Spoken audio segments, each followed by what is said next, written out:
Start streaming. Minimize that. Here we go. 1, 2, 3, 4, 5, 6. 6-second delay. Here we go. Hello, everybody, and welcome to my live stream. My name is Danny. I am located in Yonkers, New York. And for those of you who don't know where Yonkers, New York is at, it's actually right above New York City. So New York City, 5 boroughs. The Bronx is the northernmost borough. And Westchester County starts from top of the Bronx, north. So to the west is Yonkers. To the east is Mount Vernon, New York. So Mount Vernon is a neighboring county here in Westchester County. So I'm closer to the Hudson River. So anyway, welcome to the live stream. I'm gonna be on for a bit. I was not gonna do the live stream today because I was a little bit under the weather, but I feel a little better now. Since we had cooler weather recently, my whole family got a cold. My son, my wife, and then me. So I had sniffles and stuff like that. I've been, a little dry throat here and there. But I feel better now. I feel much better.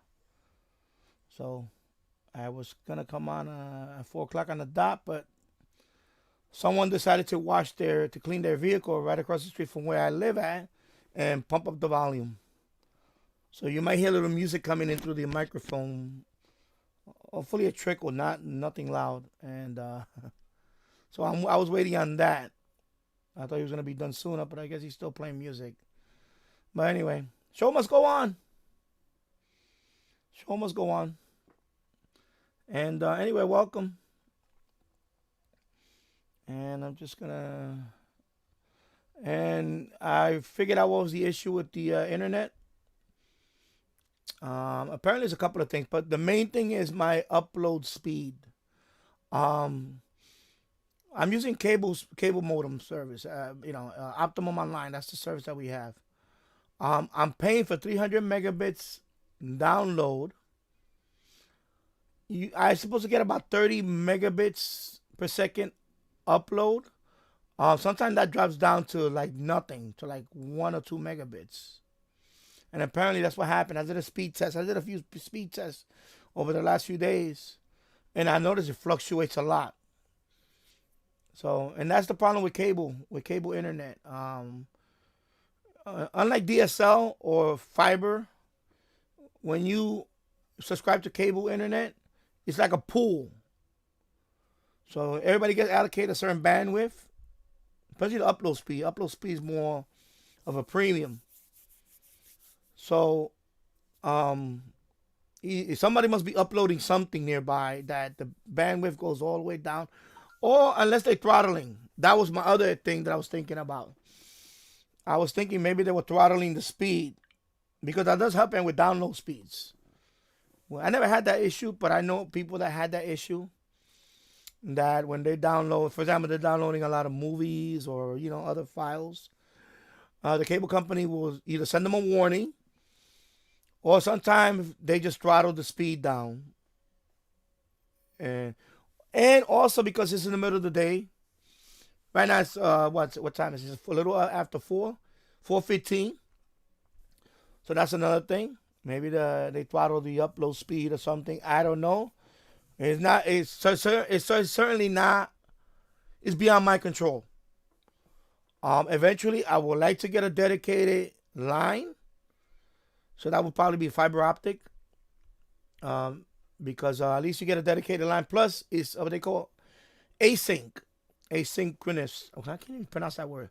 Synchronous, asynchronous. So it's when you have fiber, is what they call synchronous. So the download speed is the same thing as the upload speed. So if you're getting 1 gigabit download, you're getting 1 gigabit upload, which that will be perfect. That will solve this issue with the buffering and the choppiness and all that. Unfortunately, since I got cable, fluctuates a lot.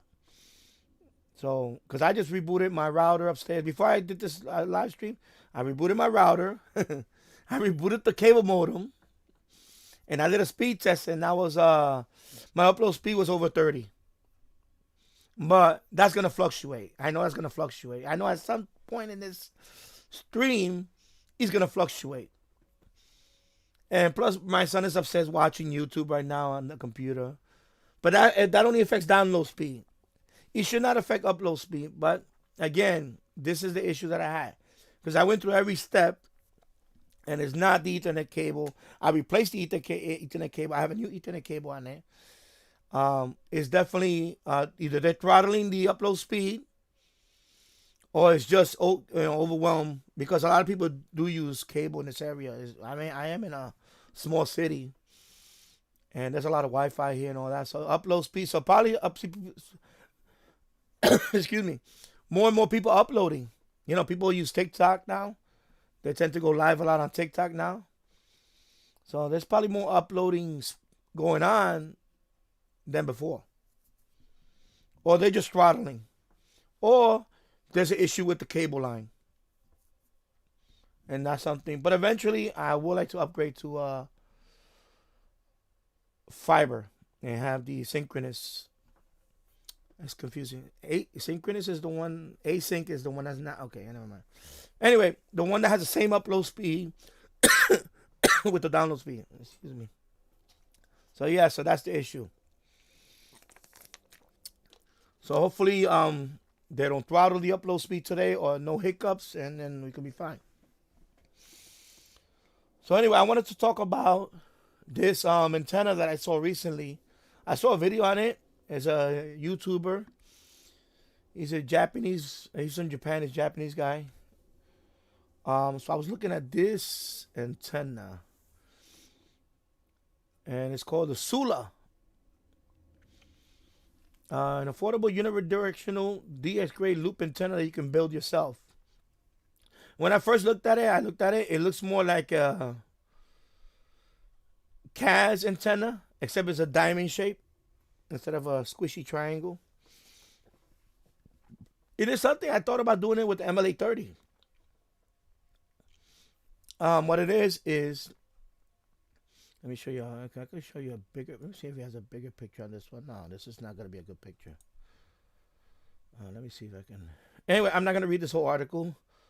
But basically, it's a shortwave antenna.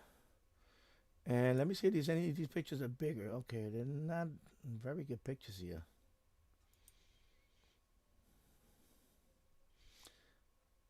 Anyway, this is the picture of one of them. Anyway, so the concept is, okay, this is not a good picture. Wow, not a good picture at all for this one. I'm going to have to find another picture. Anyway, he had to have a video down here. I'll show you the video in a second. Anyway, the concept, basically what it is this is your balun, right? 9-to-1 balun. The one they use here is the Noelec balun. It's the one you can buy on Amazon. Because I think it's like $10 or whatever it is. It's a 9-to-1 balun. And then on this side, they put resistors. In this case, I think he put 550K ohm resistors. He had like 4 of them. And I guess he welded them together. Or soldered them together. I already have a resistor. I can use this one. This is a 1K ohm. So basically what you do is, let's say this is the preamp. This is not a preamp, but let's just say this is a preamp, right? What you do is, in this case, it's a diamond shape.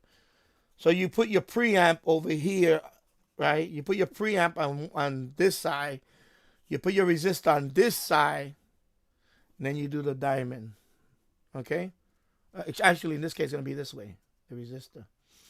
And the reason for that is on a normal loop, I'll give you this example. On a normal loop, but this is not really a loop, this is more like a dipole, but I just want to show you an example. On a normal loop, you get two directions, right? Correct? You get two directions. On this loop, it's called a unidirectional loop. The resistor will make it one-way loop. So it's gonna null out. It's gonna on the back end. It's gonna null out. It's gonna prevent this signal from coming in this way. This resistor. Okay. So that's the concept for this. And of course, the balun is right here. The balun will be here. Say the balun will be here, right? You understand? So with a regular loop, you're gonna get, like, for example, medium wave DXing.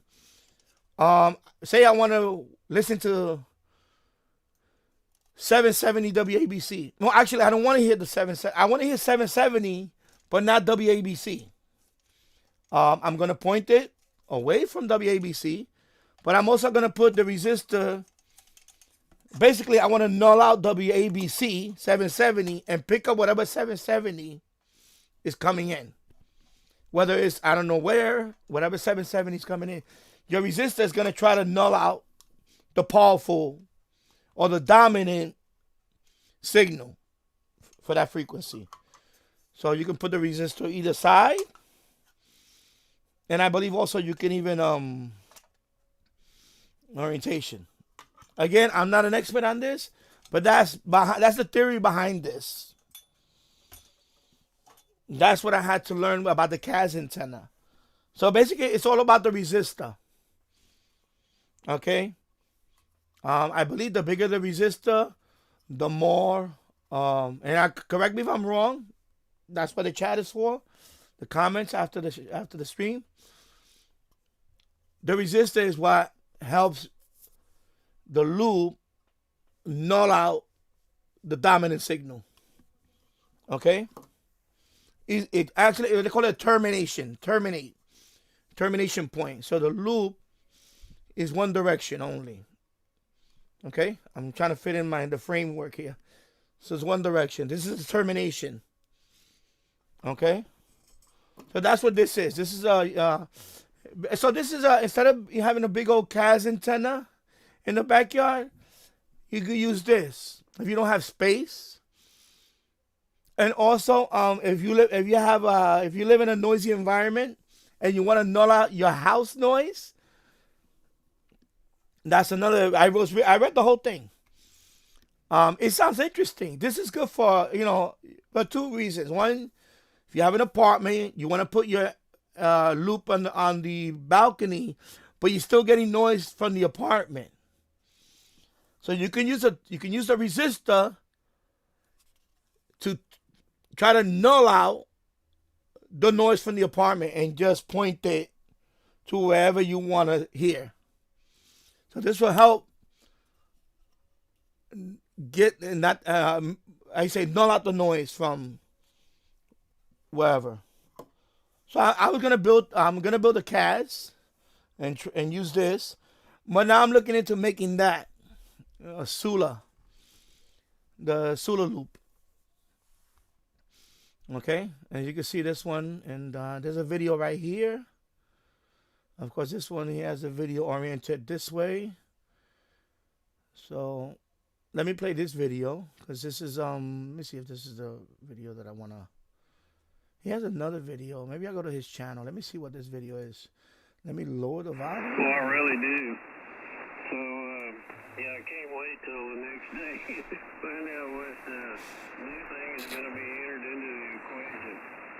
But anyway, it's kind of the fun of it, kind of staying up with it. And I know you experience the same thing over there. Never know what's new. You see how he's spinning it? He's nulling it out. Like sometimes good ones, sometimes ones you wish hadn't popped up. But anyway, it all put together makes it even more fun. Now, of course, with a regular loop, you will get both sides. You wouldn't be able to, especially if it's a dominant signal, you wouldn't be able to null it out as effectively as you would if you had a resistor on one side. So it's pretty interesting. This loop is very interesting. And I'm gonna go to his channel. Let me go to my. YouTube. Anyway, this I'm gonna put the link below to this article. It's from the SLWING post. So this is if you guys, you guys are interested in building a unidirectional loop. This is all the information. There's plans on it. There's links to plans on this, and let me go to that YouTuber's channel. And I mean, I'm some of you guys subscribe to him. You know what I'm talking about. I just can't pronounce the name of the channel. Cause who's that guy streaming right there? Hey, look at that guy streaming. Let me go down to see. I subscribe to all you guys, bro. Oh yeah, it's this guy, Kurama Tengu. Anyway, so this is the demonstration. So I'm gonna show you a couple of his videos. He has a nice channel. He has 800 subscribers. I've been a subscriber to his channel for the last few years. And he did the MLA 30 with the flat bar, the aluminum flat bar is right here. And he also tested out the mini whip. He has a nice channel, so go check out his channel. I'm gonna put the link below to his channel too, so you can check it out. I like to recommend channels like this, and yeah, it's pretty cool. So let me show you the first video that he made with the Sula, so you can see what he used. Let me put the volume up a little bit here. I don't know if you can see it. Okay, I think you can see it.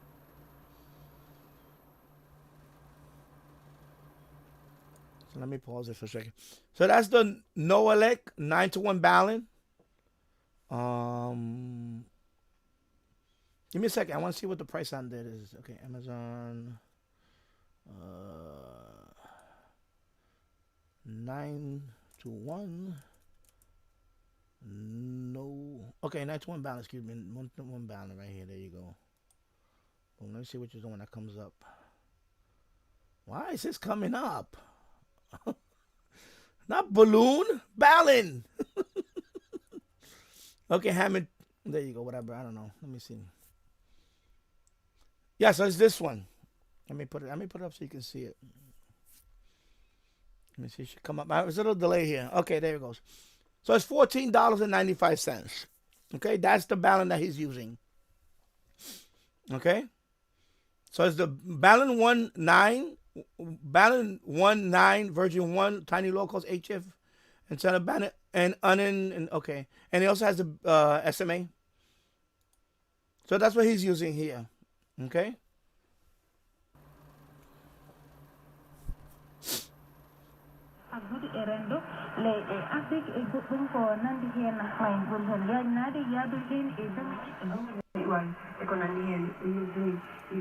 So that's plastic, ABS plastic. Okay, so it's not metal because it has to be in any plastic.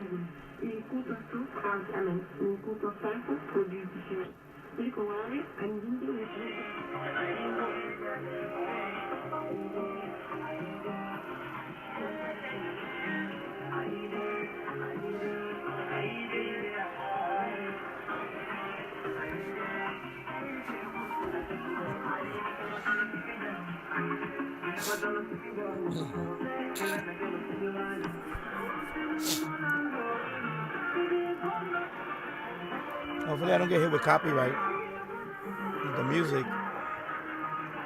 Okay, I'm gonna lower just a little bit.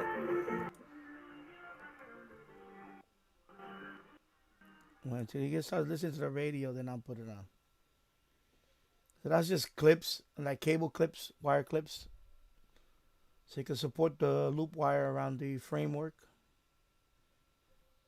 Okay, you can see. It looks pretty cool. So this is the part that I want you to pay attention to, the next part. So that's the balun right there. You see he's on, let me pause it for a second. Actually, let me go back to that. Let me just go back to that for a second. And pause it. Pause it right there. You see how the balun is not over here, down here? It's on the side? Because you want the resistance to be on the opposite end. You want the resistance to be on the side where you want to null out this side. Again, you can comment on that and correct me if I'm wrong, but I think that's the concept of that. You want to null out this side. You're going to receive this side. This is the side you plan to receive on. This is the, what they call the null side. That's what he calls it, the null side. The side you want to minimize. He's not going to completely block it out. I mean, it might block it, you know, depending on how strong the signal is. This is the side you want. So anyway, let's continue.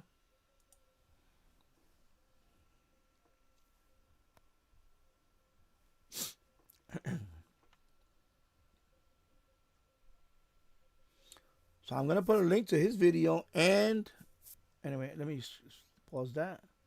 So as you can see, those are resistors. Okay. I think he's going to use 4 of them. Yeah, he's going to hook up 4 of them. And I don't know what's the value. I don't understand the value he's putting here. I know I've seen some that have 500 kilo ohm. Again, mine is going to have, I have one that has 1K ohm. I've seen people suggest 2K ohm. So you need, that's something you can experiment with. Whatever, how much resistance you want to use.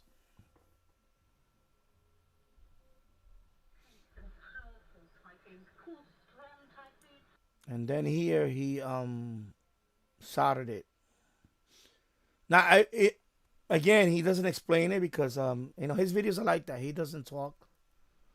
So I wish he would talk and explain the. So I believe he used the shielding. I think he soldered this to the shielding. And then the copper, what do you call it? The semiconductor, I believe that's still connected together. So I believe he shielded he soldered the outer shielding.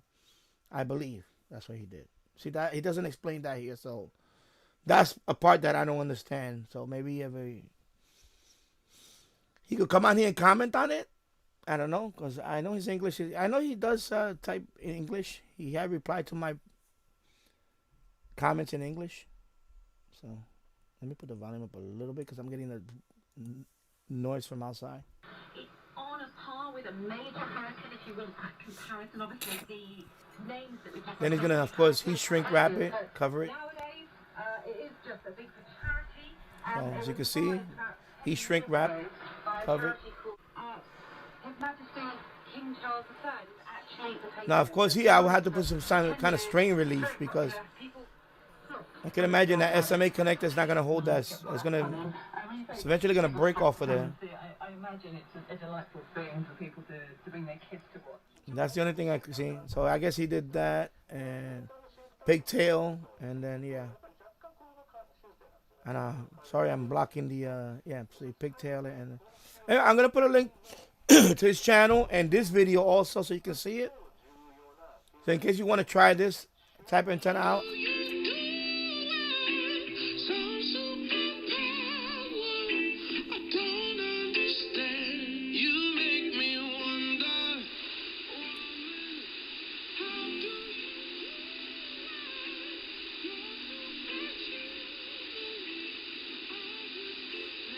You can hear that he's nulling out the other side, he's rotating it.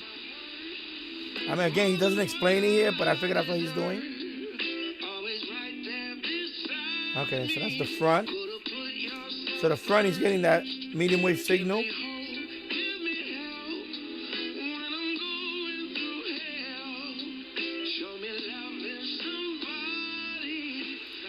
So again, now he's rotating it. So that's the back end. He's nulling out this signal. So you see, you can hear the difference. Basically gone.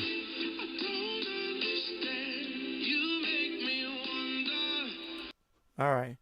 Hey, Elmer Time, how's it going? I'm good today. I just had a little cold. My whole family had a cold because the temperature dropped over here the last few days. We're down like into the 50s. I think we even had the upper 40s at night. So it went from we were flirting with 90 degrees about a week or so ago, and now we're in the low 50s. So my son got a cold. My wife has a cold, and then I had a little cold. I feel much better now, but I'm okay. So how's it going? How you doing? So yeah, anyway, I'm explaining about this Sula unidirectional loop. So I'm just showing this video. Yeah, I'm gonna put the links to all this stuff on my description after the stream.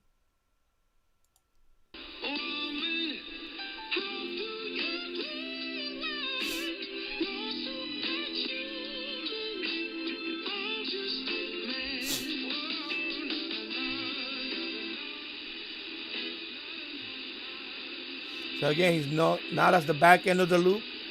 So he's nulling out the signal again. And you can hear it's practically gone.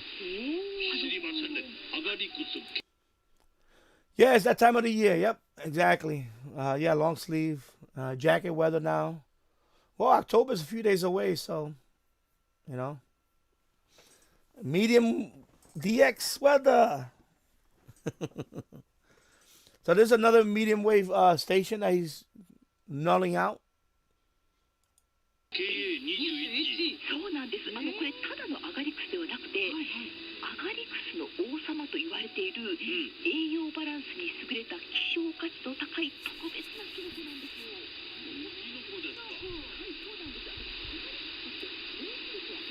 So that's the back end of the loop now. You see how much he nulled out the signal? Practically gone. 研究から国際論文は32本も発表されていまして、その確かなエビデンスからその働きというのが大変注目されているんですね。で、一般的なアガリクスよりもサイズも大きく栄養成分も桁違いですので、例えば髪の毛はもちろんなんですけれども、美容と健康両方をサポートしてくれるんですよ。Now it's the back of the loop. You can see it's almost gone. So that's good for like you know, like I said in my case, if I wanted to listen to, if I don't want to hear WABC here in New York, and I want to null out that signal, but I want to get 770 somewhere else, this loop will be probably be a good solution for that. So yeah, it is. Everything is good here. Temperature hasn't dropped down. Okay, Elmer. Yeah, over here, you know. I thought we were gonna get not here. Further upstate, they got frost already. You know, upper 30s. Yeah, medium wave loop antennas are fun to build. Yeah, I'm gonna plan to build this one. I want to try this one out. This Sula. So now he's doing it on shortwave. So let's see how the demo here. Shortwave. 丸いグループサステナビリティ部長兼 ESG 推進部長シェアから派遣、そして丸いグループ競争投資部競争担当チーフリーダー武藤夏子さんにお越しいただきました。お二方ともお忙しい中どうもありがとうございました。ありがとうございました。ありがとうございました。数字やファクトで語ると相手の納得度も Hey, what's up, Bobby? How's it going? 取引先との会話も外部での発言も変わってくる。会話の引き出しも増える。だから私は日経電子版通勤や休憩時間などの隙間時間で市場や競合 Yeah, so he's demonstrating here, and I think I read about that in the article. On shortwave, it's not going to matter. This is more for medium wave. Again, this antenna on shortwave, if you try to null out, by the time you get to this frequency, it's not going to be very effective. This antenna is more for like medium wave. And I think even 160 meters. And I think after that, it doesn't really work well in terms of nulling out the other signal. So I guess he's demonstrating that here. Because again, he doesn't speak in this video. Because he's Japanese. I guess maybe the language thing or something. And all his videos are like that. He doesn't talk. He just demonstrates it. And so I think that's what's happening here. 効率的にチェック。マネーの仕組みも一から学べる。日経電子版はビジネスパーソンが選ぶ成長につながるニュースメディアナンバーワン。さらに有料ニュースアプリ利用者数もダントンナンバーワン。ただいま初回無料体験実施中。関係中にニュースはナスダックのニュースダウンの4日続落で、特に Okay, Bobby say I was going to stream more of the Hurricane Watch net, but not when Twitch is having issues. Yeah, well, I don't stream on Twitch. I have a Twitch account. I don't stream on Twitch because I don't know. I just don't. I can still do YouTube. I can still do YouTube though. One more time: 14.325 megahertz USB and 7.268. USB or Hurricane nets. I'm gonna check. I'm gonna check it out in a minute. I'm gonna check them out. Thank you, Elmer. Yeah, so it's not. So this antenna is not very effective on shortwave in terms of nulling out the signal. It's like a marginal difference.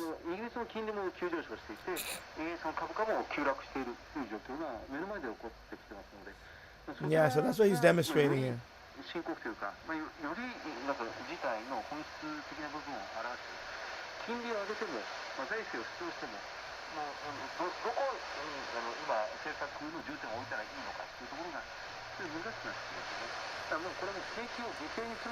And they say that Twitch is having issues because AWS had to go down too. Oh, okay. Yeah, I don't think AWS is going down. I think they just probably, well, I don't know. AWS is pretty big.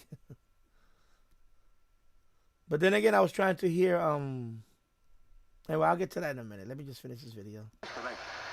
We're going to talk about that in a minute.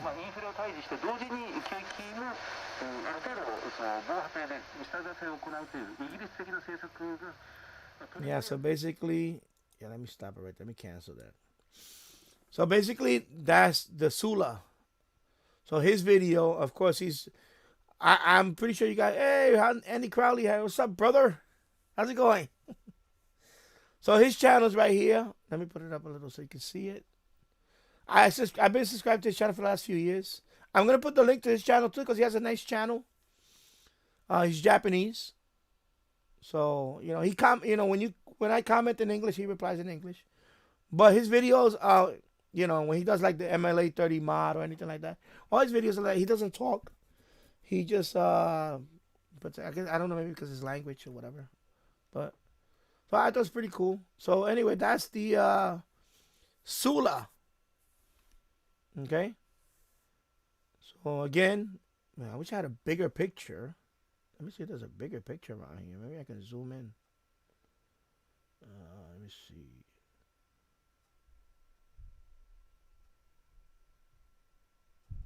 And then this one, he has another video.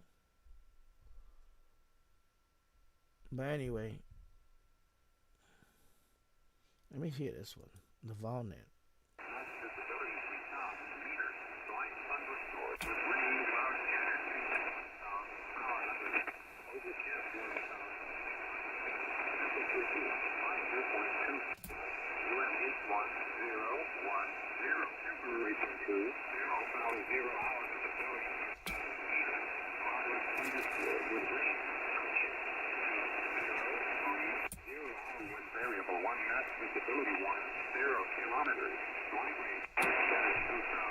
Oh, he's doing never mind. He's doing an antenna comparison on this one. So this one, he's just comparing two antennas. Okay, I thought that was a nulling thing. No. No brighter waterfall ML200. Okay, so this is not it. This is just a comparison. But anyway, that's the point about I'm trying to make about this antenna. So this is if you want to try it out. I plan to experiment. I'm going to build one of these. It's interesting because again, this is good for like a balcony. If you get any noise from the apartment and you want to null out your apartment and just get the signal from away from the apartment coming in, it's a good time. I guess I have my resistor. This is a 1K ohm. And I think in his case he used 550. 550 put together. He got 550. I plan to do that because I would like to null out these blowtorches and see what I can pick up on those frequencies, like especially WABC. Null out that station. Maybe I can pick up Cuba on 770. I know there's Cuban station at 770. That would be nice. So I'm gonna build this antenna. I'm gonna make videos on it and see what happens. I'm gonna probably use this resistor for that first before I do the CAS, because I'm waiting for all the leaves to fall for me to do the CAS, because I have to throw up wire. So I'm probably gonna build this one first and then see how this one does, and then all right. So of course we're talking about the hurricane. The hurricane. So let me close this. Let me close this YouTube page. And this is the balance that he used. I'm going to put the link below to all the stuff after the stream. So I was on Broadcastify listening to the stuff. So this is the model right now that's going on. Okay, zooming in too fast there. Whoa. So right now, I should refresh this. But anyway. So right now, the eye of the storm is around south of Tampa, St. Pete. And this is the projected path it's going to go. So I guess it's going to go back in. So I guess it was projected to go this way at first, but now it's going this way. So, and that's where I was staying at a few months ago. A couple of months ago. I was right here in Orlando, right here. Right smack. I would have been right smack in the middle right there. Coming my way. I was in Claremont, Florida, which is, let me see if you can zoom in. Does this have a hyperlocal? Oh, yeah, it has hyperlocal. Okay. So let me scroll out a little bit. So hyperlocal, Orlando, Ocala. Can I go even hyperlocal? Leesburg. Okay, Titusville. I was around. Man, how hyperlocal? You gotta go to see Claremont.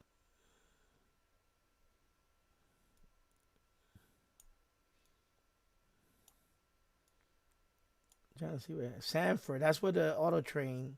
Okay, so Sanford.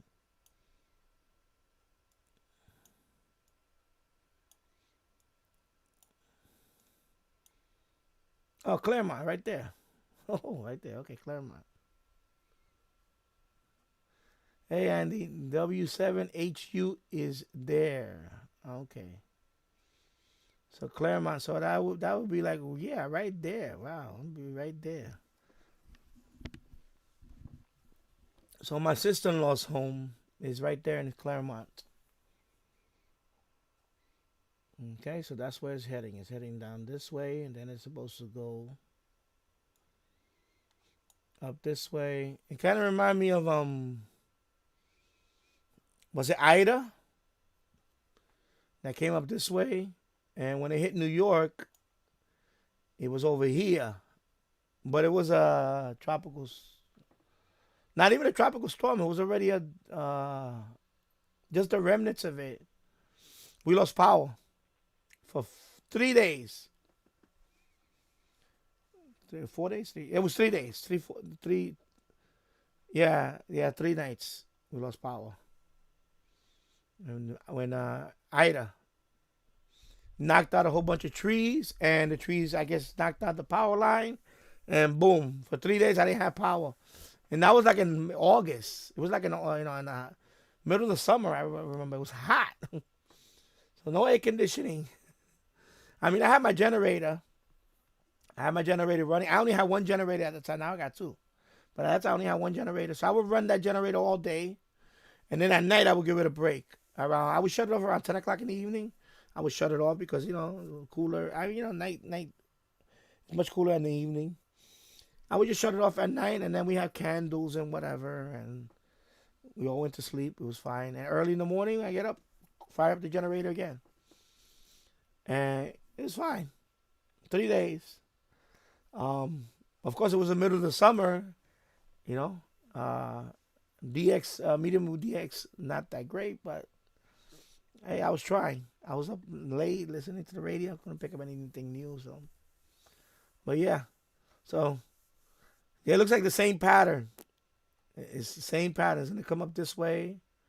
It's gonna go right through, probably this way here. But hopefully this time it won't knock off some trees and we don't lose power. So yeah, this is, we're looking for a house around this area, around this whole southeast.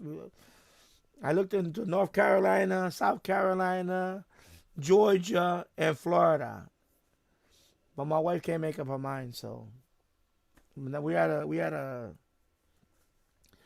wife wanted to move to Florida because her sisters are there. I really wanted to move more like to the Carolinas because I don't want to be around people. I don't want to be near population areas. So I'm more rural. She's more suburb, and I want rural. I want to be in the middle of nowhere. I want acreage. That's what I want. So we had a disagreement on that. And that's why we haven't. So she's talking about, why don't you just buy land and build a house? I said, yeah, you know what? We could do that too. Just buy land. And then we build our house. Build our dream home. But right now we're at a cross. Yeah. Forget about that. So now I was checking out the buoy. Let me go to the map. What's that buoy map at? Oh, they updated it. Let me go back for a minute. So now we're looking at the buoy.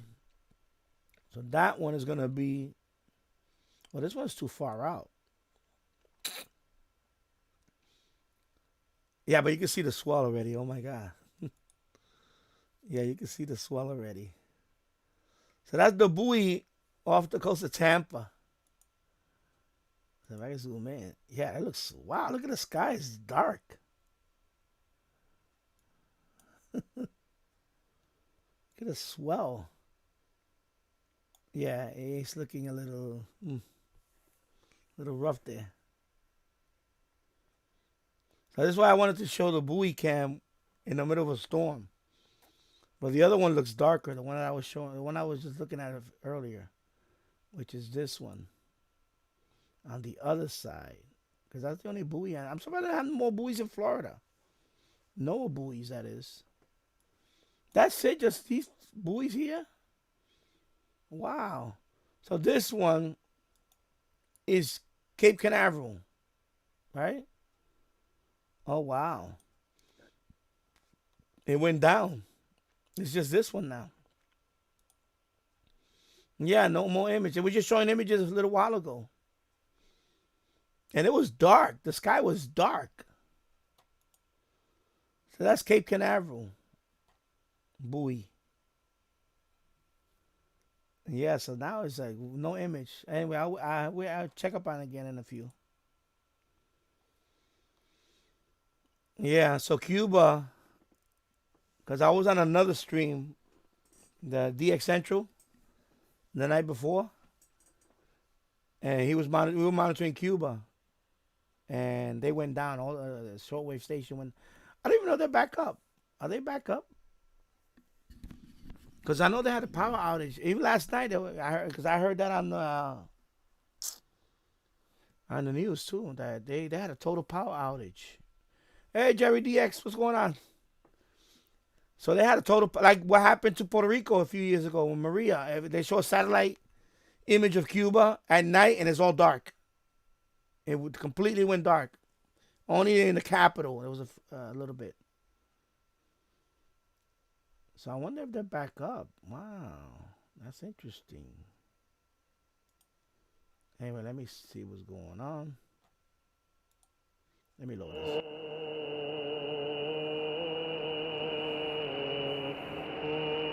The end wave scan today with Chant, sung by Neil Price.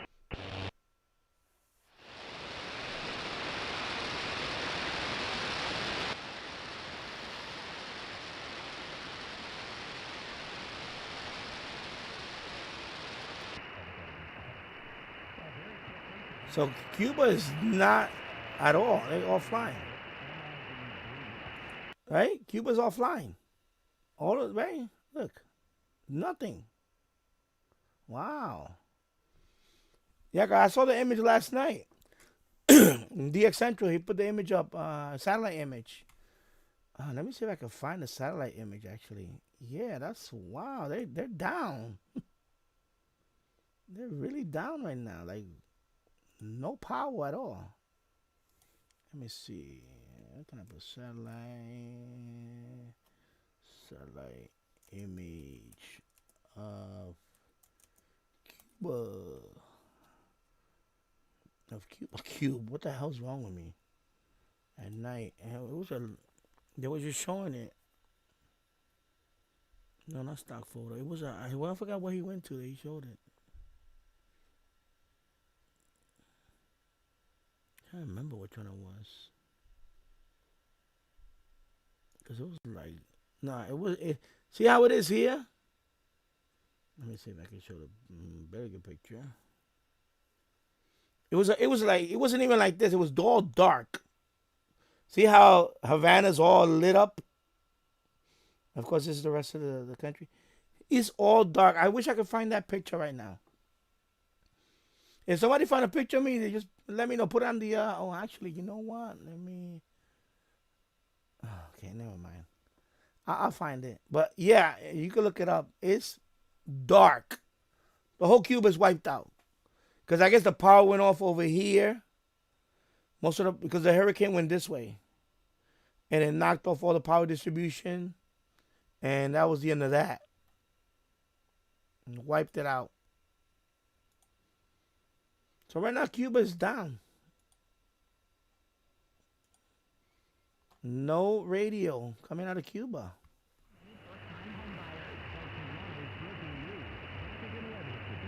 And I see our effects.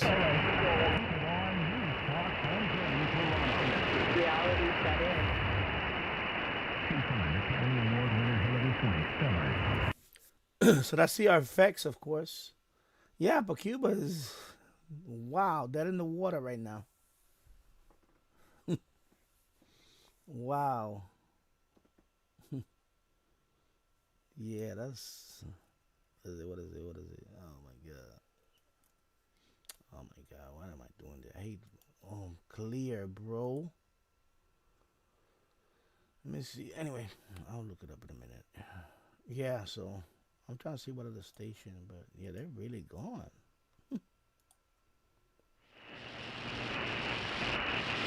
They don't want to go.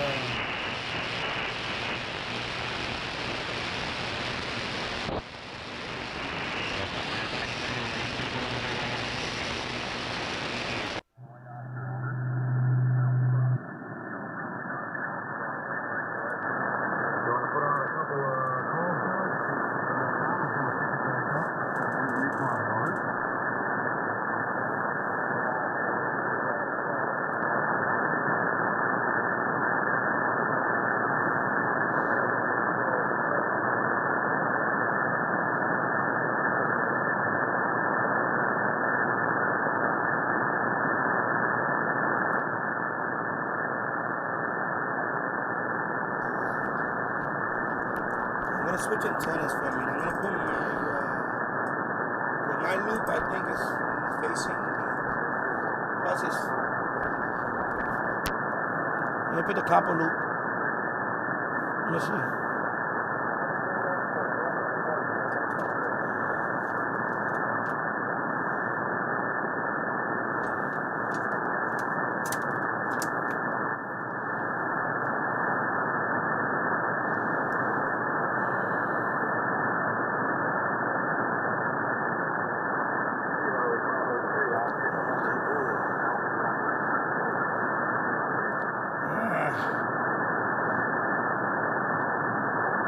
Hey, man, let me see.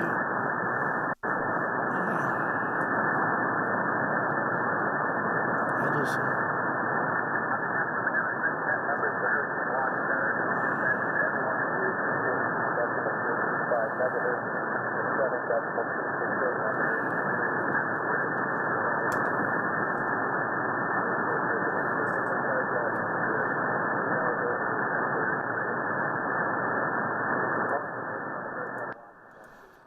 I'll be right back. I'm going to get a power cord for the other one. I'm going to hook up the second MLA 30. So I'll be right back.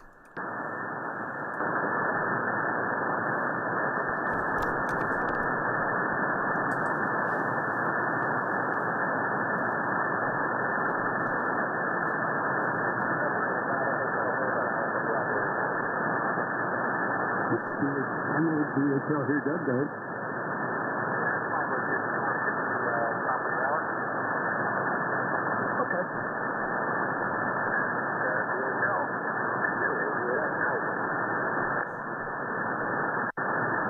Here's the hurricane watch, November 8th, Bravo, Hotel Lima. And DHL located in Ohio. We are beaming south into the Panhandle. We are looking for your report saying we have a fresh update, full update from the National Hurricane Center. I will be reading that. All stations stand by for information.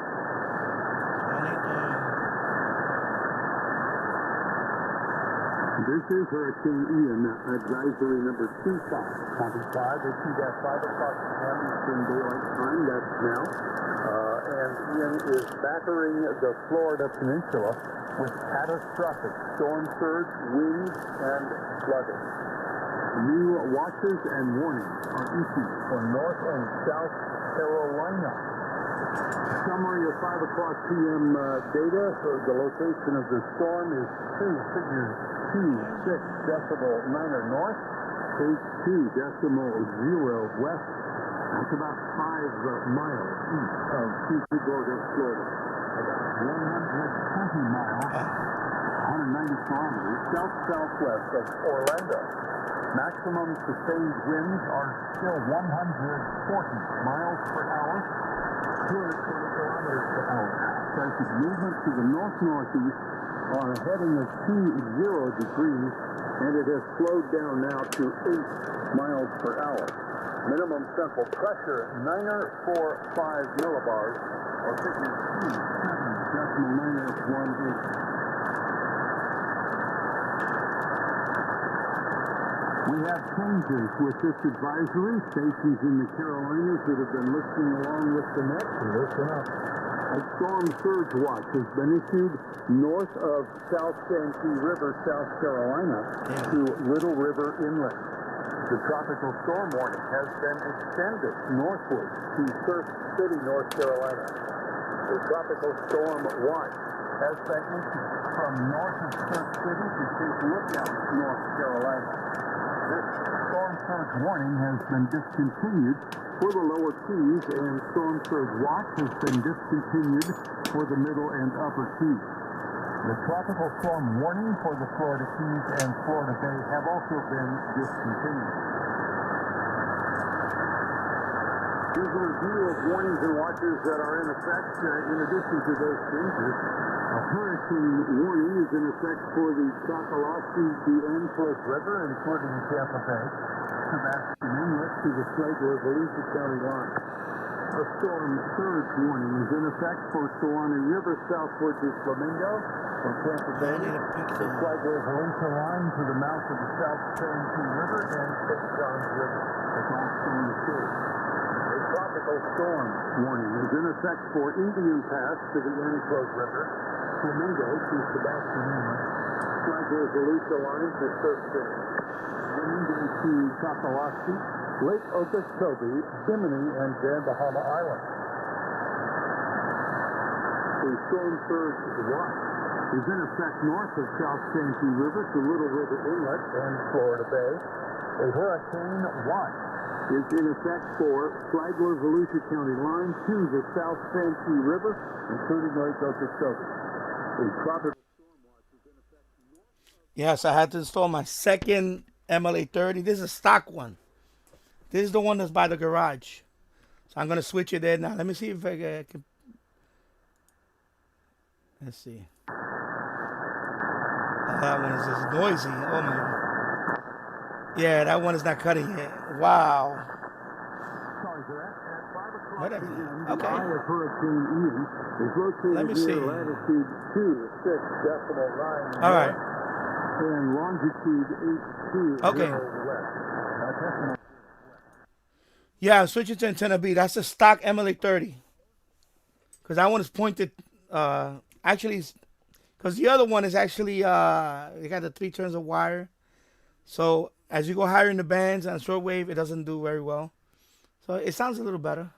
Northward, tomorrow on Friday, Yeah, it sounds better. and approach the northeastern Florida coast, Georgia, Yeah, all these and loops, I got South loops all over the Carolina place. coast late Friday. Maximum All right, sustained second winds loop is have working good. decreased to near 140 miles per hour with higher gusts. Ian is a Category 4 hurricane on the Saffir-Simpson scale. Further weakening is expected for the next day or so as it moves over land. Ian could be near hurricane strength when it moves over the Florida east coast tomorrow, and when it approaches the northwest and northeastern Florida, Georgia, and South Carolina coast on Friday. So we cannot drop our guard yet.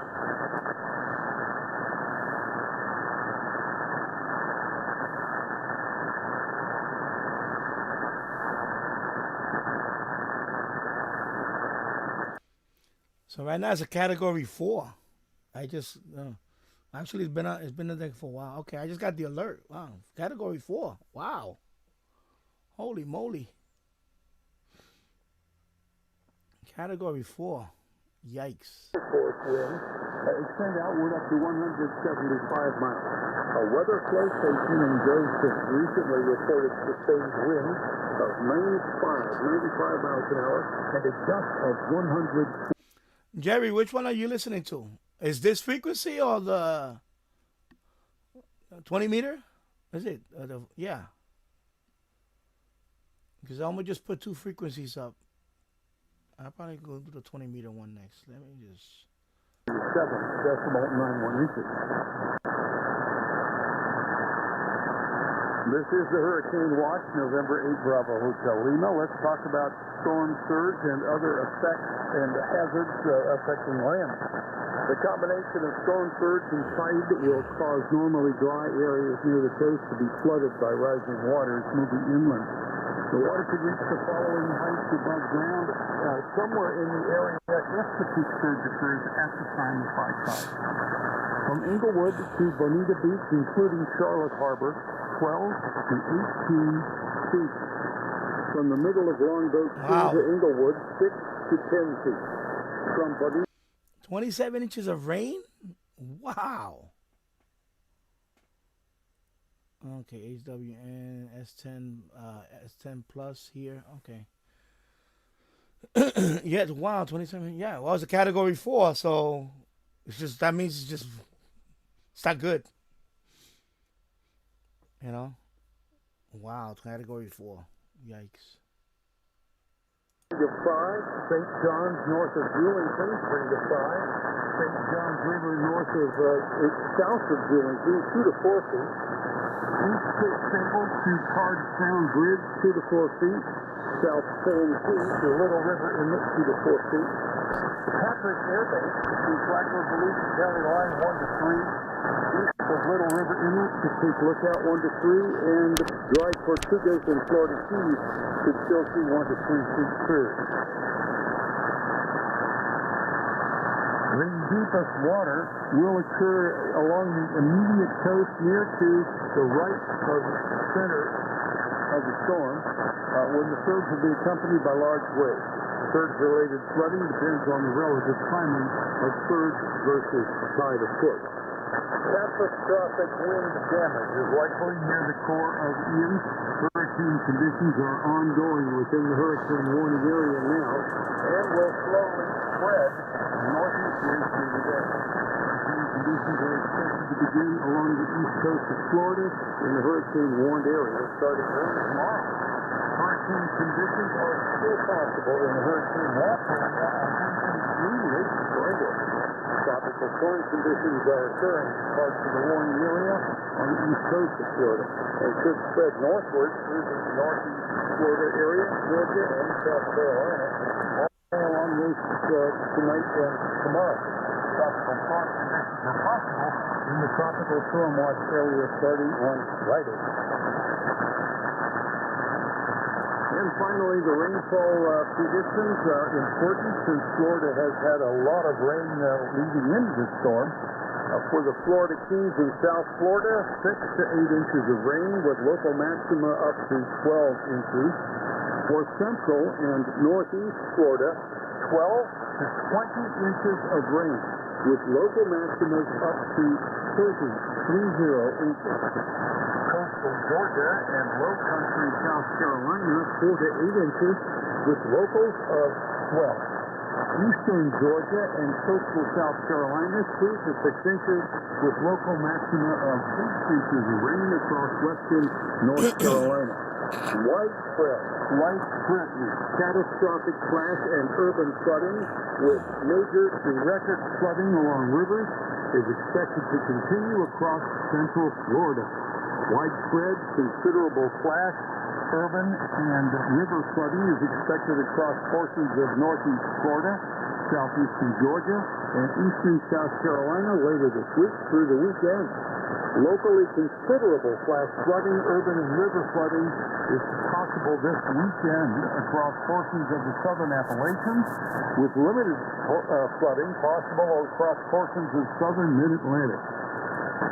And, of course, a few tornadoes are always present in the outer rain bands of this storm. This will be possible this evening and tonight across central Florida.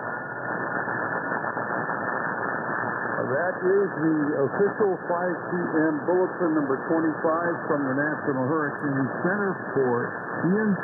Any stations need any fills on that?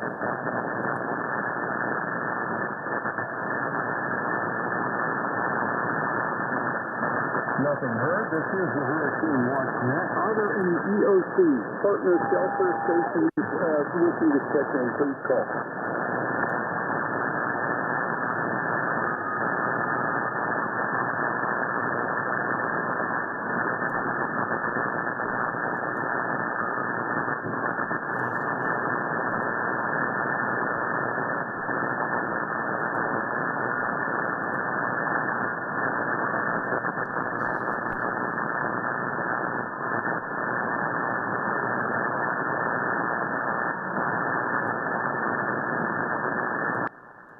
Yeah, wow.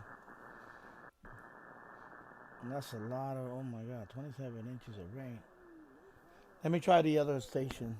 What's the other one? 14? Let me see. Let me try. Let's see. What is it? Oh, put this in there.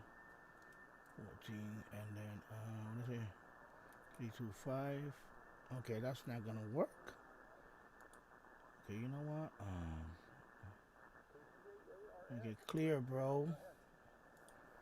I really hate typing this stuff in there. Okie dokie. I'm gonna do it this way, it works better for me.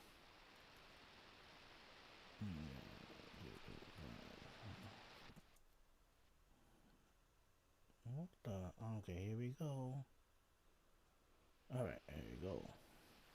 A little hiccup there for a second.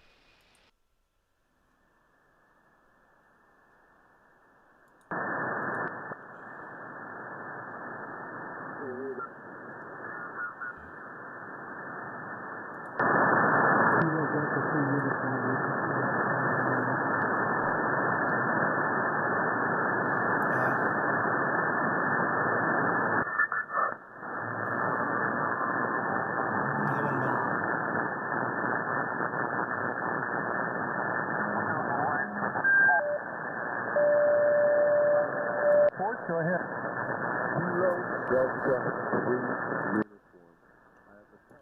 Yeah, this one is better. Yeah, this one sounds better. I sure would like to have that report. Shoot right ahead.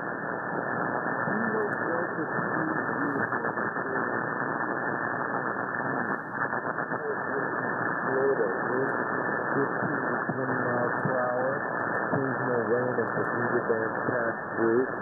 Electrical service is normal. Communications is normal. The flooding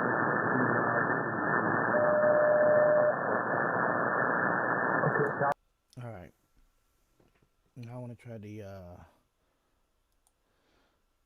of course, because and my channel is not limited to shortwave. I like to listen to the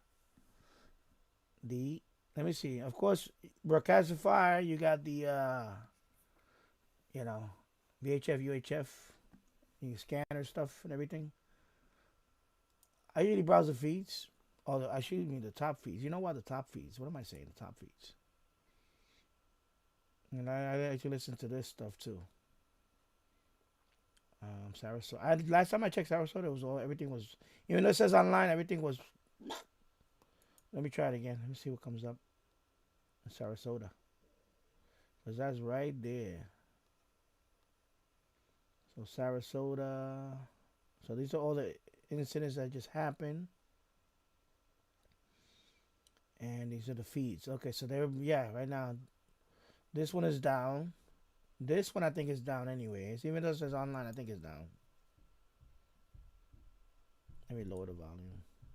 I think it's down though. Love living life to the max. Oh, okay. Hate how that, Of course, I don't have premium, so you gotta listen to the ad. 30-second ad. Experience all sorts of cool things. Spas, restaurants, boat cruises. Let me lower that. 30-second, and then let's see what's going on here. And yeah, so I listen to this stuff. I have the app for this too. So I listen to the fire rescue and all that stuff. Okay, now. So now it's past 30 seconds. So I'm just gonna leave it on there for a couple of minutes or so. See if anything comes up. If you hear anything.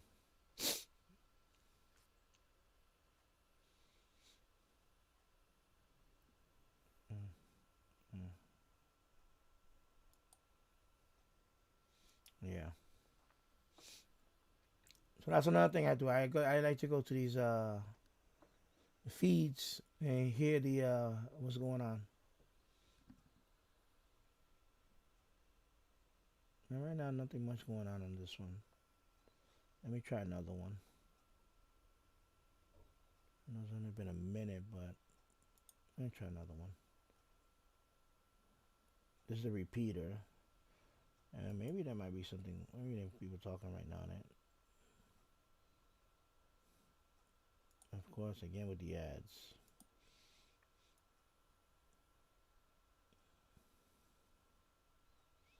No ads for premium subscribers.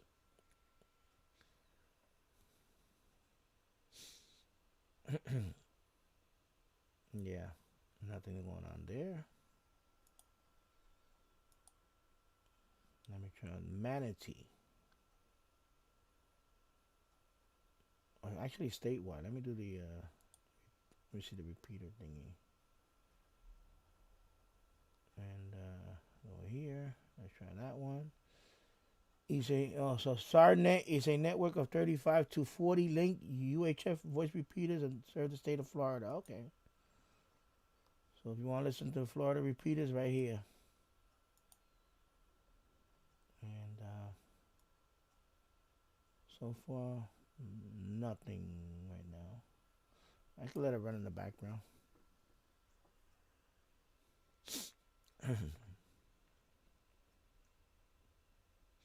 Yeah. 654 listeners. Okay. Wow, people are listening in. Yeah, that's the thing about this Broadcastify. Like if there's something going on in a particular area, I always go here first. Usually they're in the top feeds. Of course, when nothing is going on, unfortunately, Chicago police is always number one. So if nothing is going on in these parts of the country or whatever, or any part of the country, Chicago police is always number one. You can always count on them for, you know, of course, crime. Stopping crime. And I said that in a video a few years back that when the Cubs won the World Series, Chicago Cubs won the World Series. I put it right on Chicago. The Chicago Police live the stream. Police. Nothing but arrests left and right. Drunk and disorderly arrests. The whole night, like nonstop. I was sleeping, laying down. I'm listening to all this intoxicated person, blah, blah, blah, blah, blah, blah, blah. Disorderly conduct. Urinating in public. Yo, a lot of action over Chicago police. All right, so there's nothing going on right now here. Okay, so yeah, see if you put top feeds, right? See, right now, of course, because of the hurricane, all Florida, and then Maryland. I don't know why Maryland is there. I don't know. So right now, Chicago's not even up there, because they go by listeners. So. Wow, Chicago police. Maybe they're no longer. Because it's been a few years since I listened to it.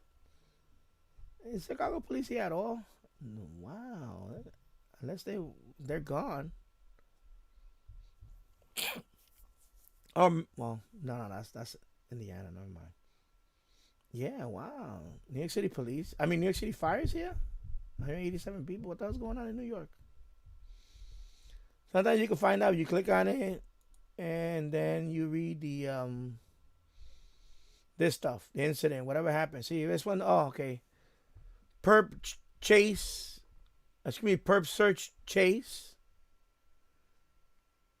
Police department searching for a African American perpetrator that vandalized police vehicle. Okay. Okay.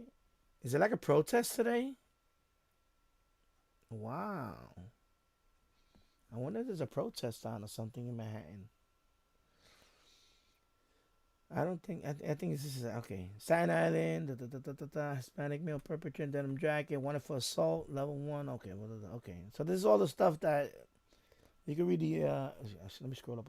These are all the incidents that happen, and then you got these feeds. All these feeds right here. It's a little delay there. Okay, there you go. See all these feeds. So right now, nothing with the. Of course, for the sake of the putting people to sleep on this feed, on this live stream, I wouldn't leave it on. But when I'm doing other stuff, I would just use the app and leave it on my phone, and then I can hear what's going on. Because you can use the app. They have an app for that. Yeah, I'm not gonna be doing that here. I'm not gonna leave it on here. But this is what I would listen to for that stuff. Okay. And what is alert feeds? Okay, that's alert feeds. And then you have official feeds. So these are all public safety. They're run by public safety. Because some of them are not public. Even though they're public safety, sometimes it's one person just monitoring it. Like, just somebody like you and me, whatever. And then they're piping it through. But it's not the official police feed. So these are official. These are run by the actual department, and they feed it directly. And my son is having a blast upstairs. I can hear him stomping on the floor. Anyway, so that's Broadcasterify. So let's just go back to and then I'll be right back. I'm gonna go upstairs for a minute because I feel like the ceiling is gonna fall on me.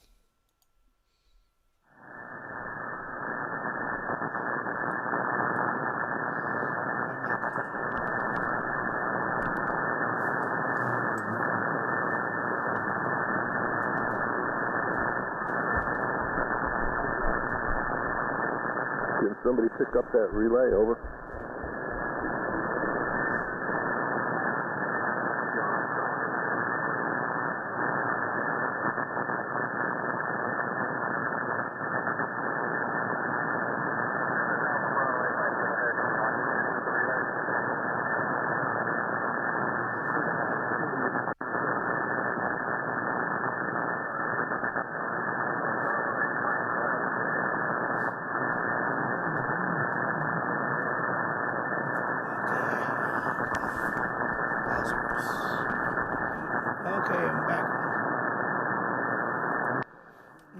nothing much going on now. So anyway, we'll come back to that later. All right. Yeah, okay. Come back to that later. Yeah, so when I opened the stream, I was talking about this antenna right here. The Sula.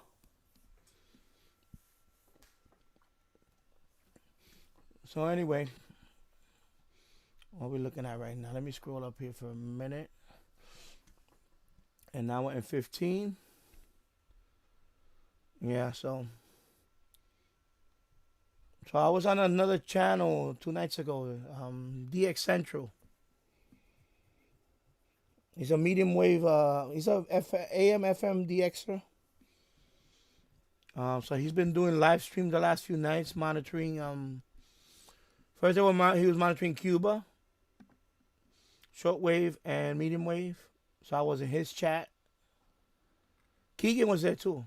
Keegan DXer, he was there too. So we were chatting in there. And then last night, again, he was on, but I didn't get to. I just saw briefly. I went in there and I just because I was doing other things. So he's been streaming the last couple of nights. He has a nice channel. Let me go to his channel. Let me show you his channel. Go over here. Okay, now I'm going too fast with this mouse. Go to YouTube.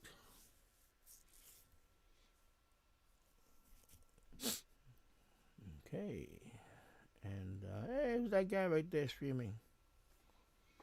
That guy with 4 people watching him. DX Central. I think he's gonna be on tonight again. So this is his channel. Let me see if his stream came up. Yeah, this was last night's stream.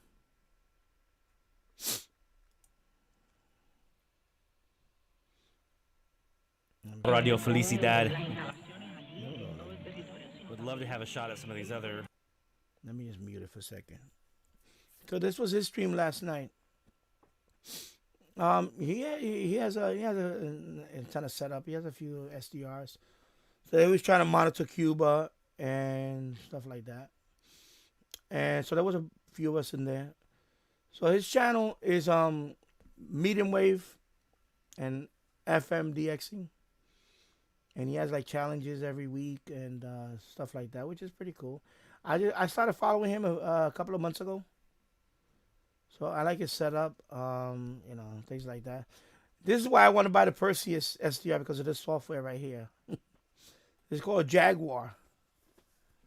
So right now, of course, he was streaming. I don't know if he's going to stream on tonight. So probably after this stream later on, I may be on his stream.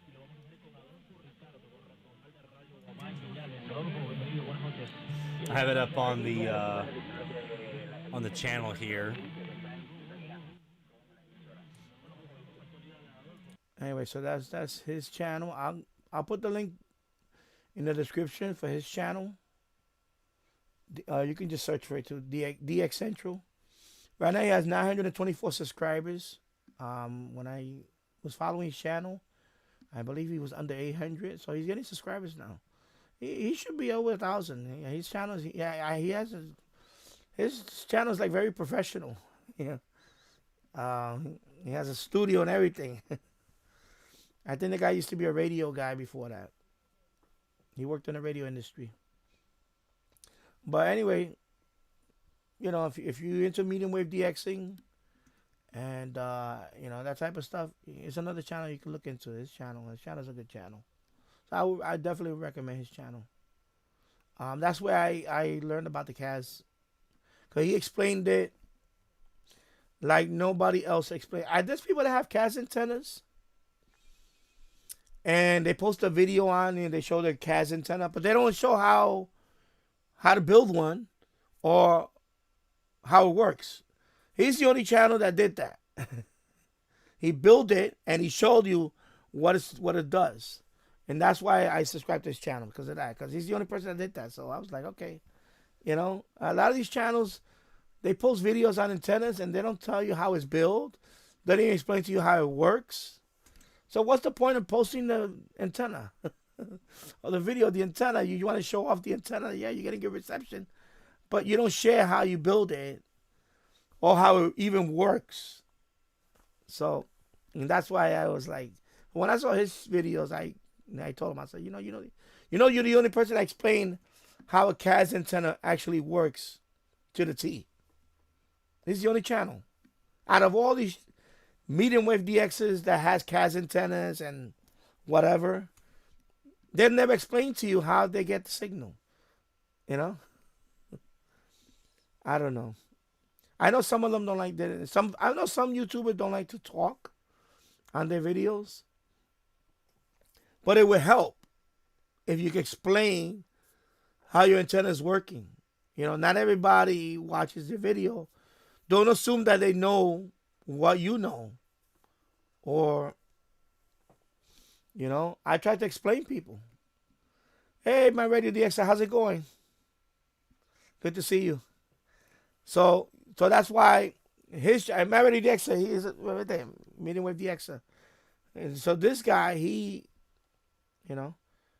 explains it. And, you know, he's, like I said, he's been streaming the last couple of nights. I don't know if he's going to stream tonight. So I believe it says season 3. So this is, I guess, his 3rd year with this channel. So the night before was Cuba. He was on for 6 hours. Wow. Okay, let me mute this. Yeah, his intros are like... He had some nice intros, though. Anyway, let me skip. Let me skip ahead. I'm trying to skip a little bit. I think I went too far. Come on, let's skip. Okay, I'm going to skip around, I think here. Okay.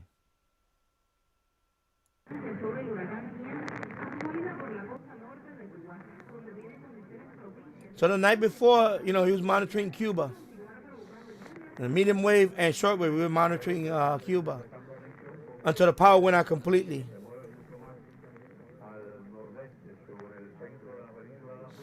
Yeah, I know. I remember that video, Mad Radio DX. So that's why I like this Jaguar software. Oh my God, this is the I won't buy the Perseus just for the software. That's what he did. He said he bought the Perseus because of the software. This is the Jaguar software. Okay. Yeah, I know. I remember my Radio DX, and I told somebody funny that you mentioned that. It was on Saturday. Was it PLF Radio? He wanted to know about the loop or some kind of loop for longwave and stuff like that. And I told him, no, you know, my Radio Dexter did a video on that a few years ago. So I told him about it. I told him that you made a video on that box, and also Oxford. Because I remember Oxford did a video on that too.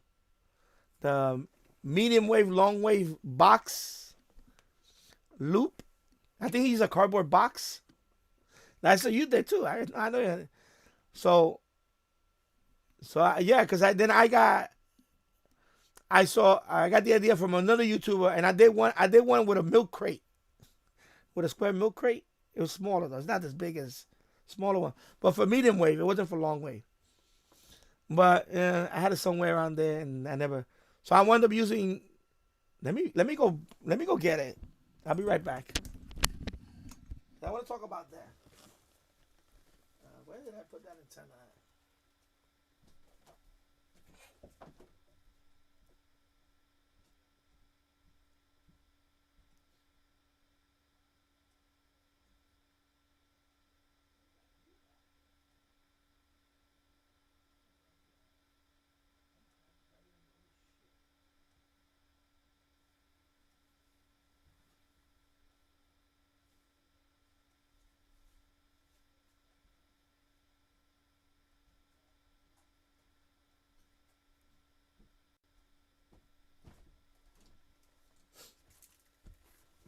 Yeah, I remember that PlayStation box.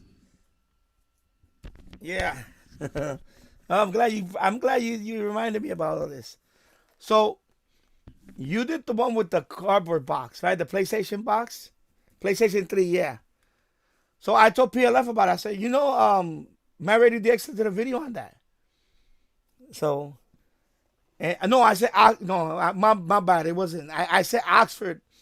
Oxford did a video on that first. I think Oxford was the first, because I follow both of you. I watch both of you. So I remember Oxford did a video on that longwave box. I don't know if he's a pizza box. I'm trying to remember if it was a pizza box.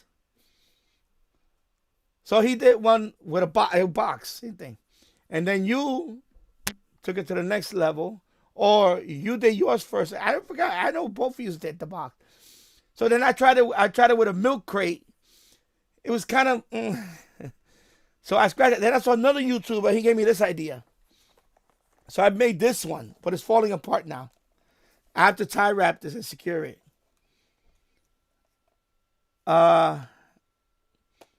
Was it very capacitor? I forgot what picofarad. I don't know what pico. I forgot what your knob. This is a Tupperware. What is it? A Tupperware. This plastic is from a 5-gallon bucket. I cut it out because I wanted to make it round. Let me go back a little bit. Yeah, okay, so you did it first. Yeah, that's right. Because I was confused. Who did it first? So I remember, yeah, so you did it first, and then Oxford did it too. Okay, so now I remember now. So anyway, so I did it with a milk crate. It's a square one, square milk crate. Sawed off one end to have it open on both sides. It was. I may try that again, but then I saw another YouTuber. He did it with the 5-gallon bucket. This is the top of a bucket, 5-gallon bucket. So I cut it off, and I used this 5-gallon bucket, plastic, speaker wire. And then, of course, this tie wrap is off. Oh my God, it's falling apart, this thing. I'm gonna redo this one. I'm gonna fix it because it fell apart right here. The tie wrap snapped off. So anyway, this was the loop that I was using for medium wave. It worked good. It worked, but it didn't work. It didn't go all the way down to the, I think from,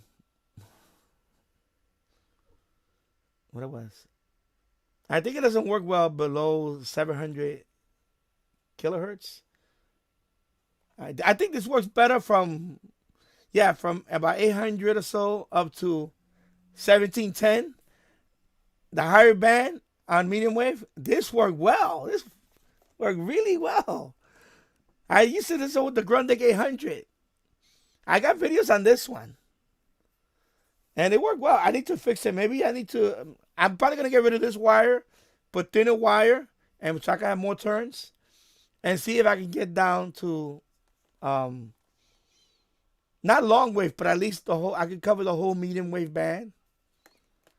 But I would like to do one for long wave. But again, I don't have much long wave here to listen to, so I may do a separate one for long wave. But yeah, this is the one that it started with you guys with the box. Then it went from another YouTuber. I have to find this YouTube video. Because he gave me the idea about the bucket, the 5-gallon bucket, to cut off the top. This is the top of a 5-gallon bucket. Because it's, and he's the one that gave me the idea on it. And then I took it from there. I put in this container. But it is speaker wire. So, and it worked. It worked good. Not all the way down, but I gotta say, half of the medium wave band, it did pretty good. So like when I did what is it, 1540 KXCL, that thing locked in, boom, like it was local. I think I used the Grundig, the field radio, not the Bluetooth one. I have it right there. Let me go get it. Because this is a nice radio too. I like this radio. Let me, I don't try not to fall over here and I need to dust this one off. I underestimated this radio for a long time. And then Keegan told me about his radio.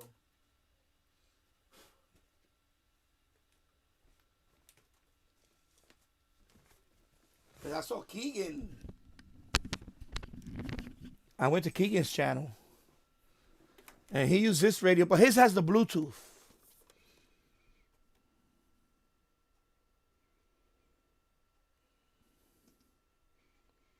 So this is not the this is the one without the Bluetooth. This is a Grundig Field, Eton Field, whatever, Grundig edition. This is one without the Bluetooth. This is a medium wave. It's a great radio. And then in his case, FM. He caught a lot of FM DXing. This is a great radio. It has the RDS. The reason why I didn't like this radio because of the connectors. I remember why I didn't like this radio. It's the connectors. It has these F connectors. I'm trying to. I'm waiting for the delay so I can. Okay, there you go. Use F connectors instead of BNC. It use F like cable. So I had to get an adapter from BNC to. So this is the FM external. Because he uses this for FM DXing. This radio FM to what do you have, a Yagi, a periodic? Yeah, he has like a Yagi. So the FM is right here. This is AM and this is shortwave. So the FM, you go to his channel, he got a lot of FM DXing with this radio. So I'm gonna try that with this antenna. This is the radio I'm gonna FM DX with this guy when it's time. The FM loop. I'm going to use this radio. So he was the one that told me, because I was like, I know this radio was good on medium wave. I didn't know it was good on FM. So this is the radio. I got turned off because of the connectors. But I got the adapters. I have the adapters for this now. And I'm going to use this one for next season. I'm going to use this one for FMDXing with the receiver. So this is the radio I'm going to use. Because he picked up some nice signals. FMDXing with that radio. But he has the Bluetooth. I don't have that one doesn't have Bluetooth. So when I bought that radio, wow, like 4 years ago. I used it for a couple of times. I never used it again. It's been there collecting dust. So I need to dust off the. It's what happens when you have too many radios. You forget about some. And until somebody reminds you, that's a great radio. I was like, really? And I think I bought that radio for like $50. Yeah, my Radio DX, I did 2 box antenna, one for medium wave and the other for long wave. I also tried one to cover both, but it did not work. So I had to do 2. Yeah, that's what I'm going to do. I want to do one for long wave. And because I have another thing I want to do. But it's in the next room. It's in the pantry room. PVC. A big framework. PVC loop. I already have it constructed. I just got to put the wires in it and everything. And No, let me bring it over here. I'm glad you are, brother. Brother from another mother.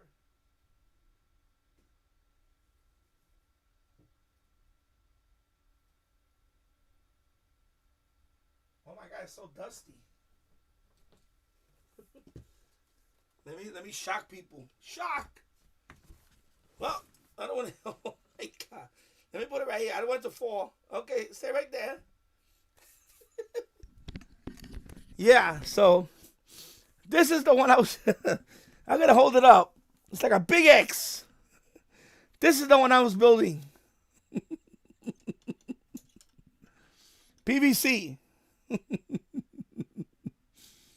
right. So that Sula is diamond shape, right? So I'm going to use this for the Sula.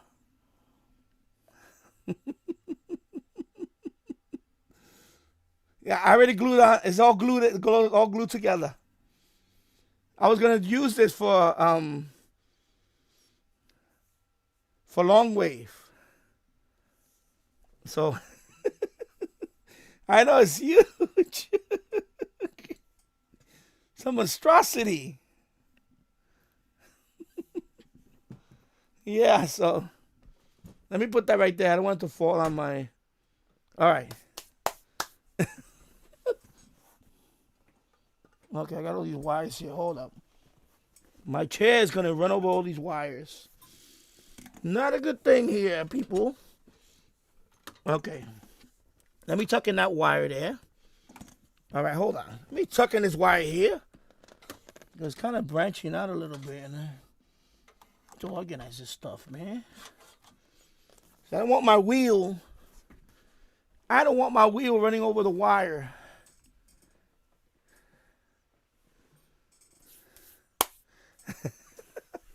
Yeah, right? For Halloween. Put a rest in peace on that cross.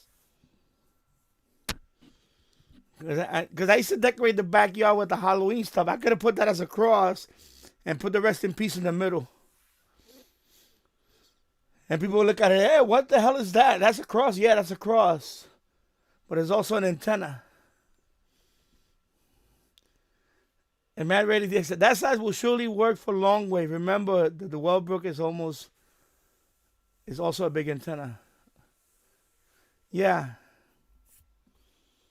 So, yeah, the MFJ is pretty big too, but that's way bigger. That's huge. So, I made that like a couple of years ago. I just didn't follow, because I was going to drill holes on the end and run the wire through there. But now I think I'm going to try this antenna. I'm going to try this one. The Sula. If I could zoom in that, man. Can I zoom in into that picture?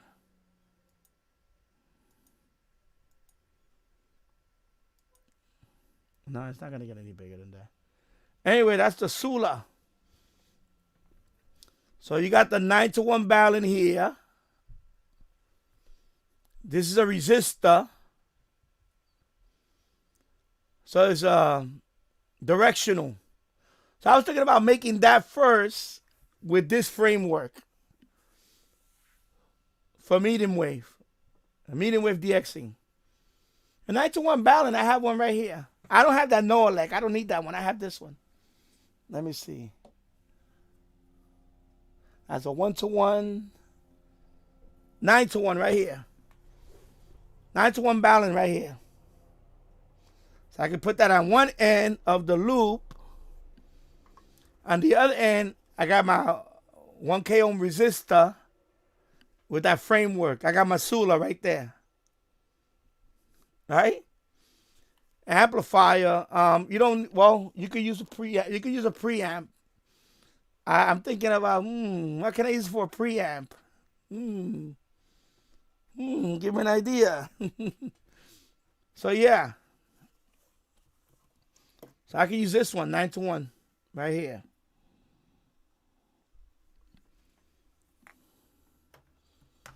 With that framework, right? And then put a rest in peace in the middle. Big plaque. Maybe on top I could put a buzzard. What is it? A vulture? Sitting on the top. Yo, this thing is massive, yo. People are saying, what the? My wife was like, what the? Are you going to put that in the backyard? I say, yeah, I'm going to put this in the backyard. You better believe I'm going to put this in the backyard. Scare off the vampires.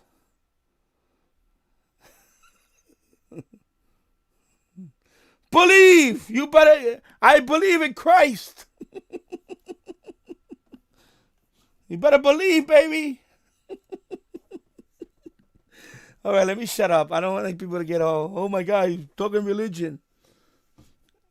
That's big, man. That thing weighs like, that thing weighs about 5 or 6 pounds. So I had to build a mast for that. first. Yeah.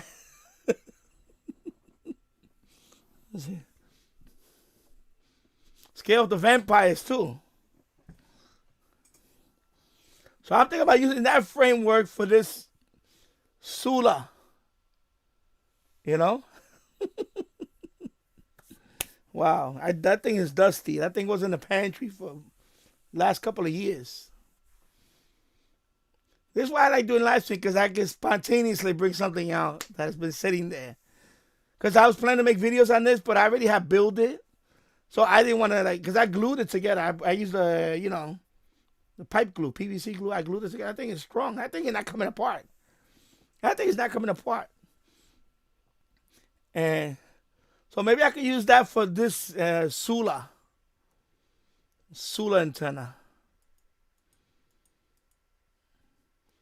So anyway, that's an antenna. It looks interesting. Unidirectional DX loop antenna for medium wave. But maybe for long wave, who knows? But definitely for medium wave. I could probably use, and maybe it'll blow away the MFJ 1886 loop on medium wave. I'm going to take that loop and point it south and see what I can pick up. I would like to pick up South American stations, Mexican stations. I can't, or point it east and transatlantic. Maybe this guy can do it. Transatlantic DX. So maybe with this, I don't have one. I don't have a spare one. They're all outside. Wait a minute. Do I have a spare one? Wait a minute. Where is my? I had a spare. Oh no, they're outside. Use that amplifier. MLA 30. Maybe I use the MLA 30 as the amplifier, as the preamp with that antenna. Maybe I could use the MLA 30. Or I have a couple of preamps. I have one right here. I have this one. I just need to solder in the power. If you can see it. So I need to solder the power for that. Maybe a USB or 2 leads and a battery. 9-volt battery or something. So this is an amplifier. This is one of the preamps. I had it upside down, sorry. Let me try to get in there. So I could use this, put it in a little container. That's the one I used for the copper loop. When I made that copper loop a few years ago, as an amplifier, I used that amplifier. But not that one. It was another one. That one got, it went dead on me. It's similar to this one. So when I made that loop, that loop was pretty good. It was good on shortwave, though.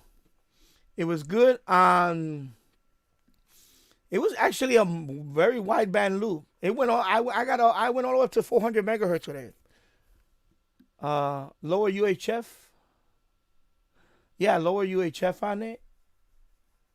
With that copper loop with that amplifier. Well, not this one. It's the same thing. It's just different brand. With the copper loop and this, and the balun. I use a 1-to-1 balun though. I went up to 400 megahertz. I was picking up the police band. The lowest it went down was medium wave. I got medium wave. I went all the way down to 600. No, I was getting DX 640, and that's it. Now long wave, nothing. It was too much noise. But at that time, I had it on the roof again. If I make that same loop and I put it out here, it might do better. And so that, let me see where that one is. Let me go get the video for that. Go look for the video. My nose is itching now because of dust. That thing had dust in it. Now it's making my nose itch. All right, so let me go back to my channel. And then that video is going to be right here. It's this one. This is the one I made. What is this video? 2018. This is the one that 27,000 views. Okay. This is before the MLA 30. This is the one I used for with the amplifier. So it was this to a 1-to-1 balun, and then the amplifier, I had it down here in the basement. Ideally, the amplifier should be closer to the loop, but I had it down here, and I think it would have done a better job. The amplifier was near the loop, encased, but I didn't have no way to power it up other than a 9-volt battery. Because at that time, I didn't. Oh, that's another thing. At that time, I didn't have the RSPdx. So now I didn't even need to. Oh, actually, this is by its T. This is by its T. So I can send power to the RSPdx. So I don't need to hook up USB power. RSPdx powers this up. Oh, that's right. So I don't need an external power. Because this is by its T. So I can send power to it through the cable. See that back then I didn't have the RSPdx. I had the RSP1. And that one doesn't have bias T. That's why I had this one back then. Back then I had this one. Right? RSP1. The one I didn't have the 1A. The one I had this one. That's the one in here. Is this one. The one. So this one doesn't have bias T. The original one did not have bias T. So that's why I had to do the USB thing. And that's what burned out the other one. I think that's what happened. It shorted out and went dead. But this time I could use the RSPdx with this. And yeah.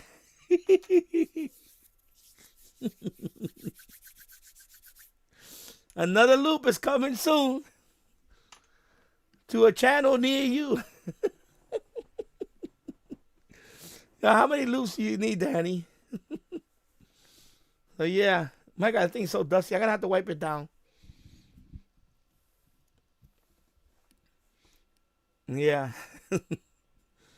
Rest in peace on that cross. So I'm definitely gonna see 9-to-1. So I used a 9-to-1. Oh yeah, I remember I used it. I thought it was a 1-to-1. So this was a 9-to-1. So that's what he uses. And that's the video that I was watching earlier. Let me play it again.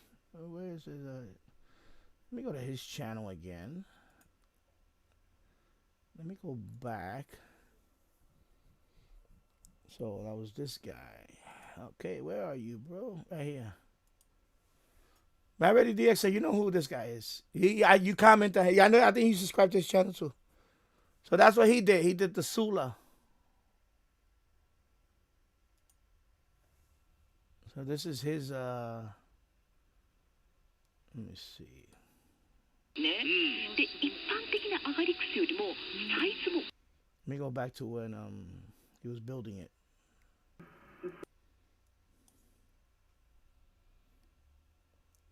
So he used his balun.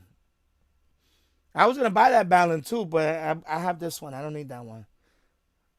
Yeah, Ken, right? Yeah. I forgot his name. Yeah, Ken. Okay, his name is Ken. Okay. So this is why he has. He doesn't talk anyway. I'm muted. He doesn't. So yeah, that's why he built the Sula. So this is a directional loop for medium wave. And shortwave, it doesn't do that well. But on medium wave, you could null out the signal on the back end with this loop. So he did a video on it. I'm watching, I saw it and I said, wow. I said, I want to talk about it today because now, especially now that you're here, yeah, medium. So this works well for medium wave DXing. Because he's on the demo, he's going to show you that it works. So let me pause it for a second. So that's how I got his video, because I went to this. I'm gonna put the link to the article too. So you see, is I forgot what the S stands for. I think it's small unidirectional loop antenna. I think that's what it stands for. I forgot. Is it somewhere in here? And I think that, yeah, so it wasn't a discussion board. So yeah, so anyway, let me play the video. I'm gonna play the video again so you can see it, and then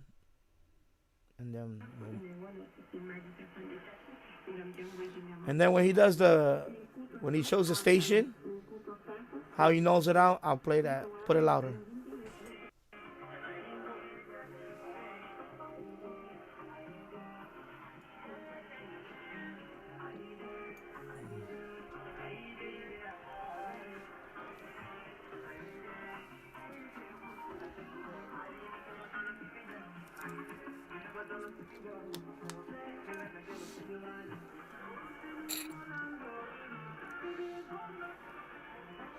So of course he's using plastic.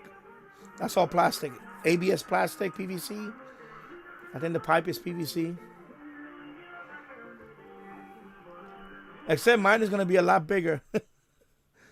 I like the idea of the. I have those. I'm gonna see if I can use those. But then again, I don't know. Maybe I just tie wrap it or something. So I like the way he did it. It says so it's a diamond shape. And the resistor is going to be on this side right here. The balance has to be here. Not here. The balance has to be over here because you're going to try to block out this. You need the resistor to block out.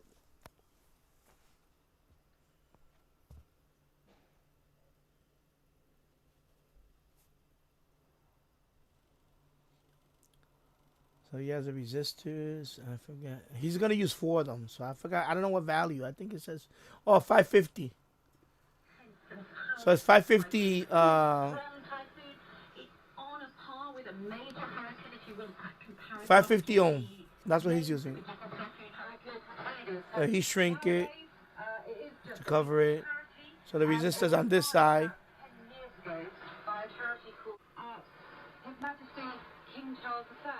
And then the balance.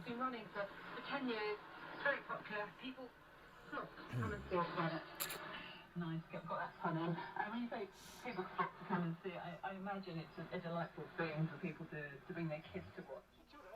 So that's the way it looks when he had it outside. I would. The only thing is this part I would be worried about. I would have to put some strain relief on it, but I guess he did a good job on that right there. See that part with. Okay, this thing. I'm on the wrong. Okay, this part. I would put stress on that connector. So here he's gonna demonstrate because he doesn't talk. That's why. So I figured I had to. When I watched the video come out, then I realized what it. So this station, medium wave, right? He's gonna null out the station. I think he's gonna rotate it, and this station is gonna disappear. So I guess that's a strong medium wave station. So let's play that.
So you see the front where the signal's coming in, they got a 9, S9. So it's pretty strong. So when he nulled it out, it was gone.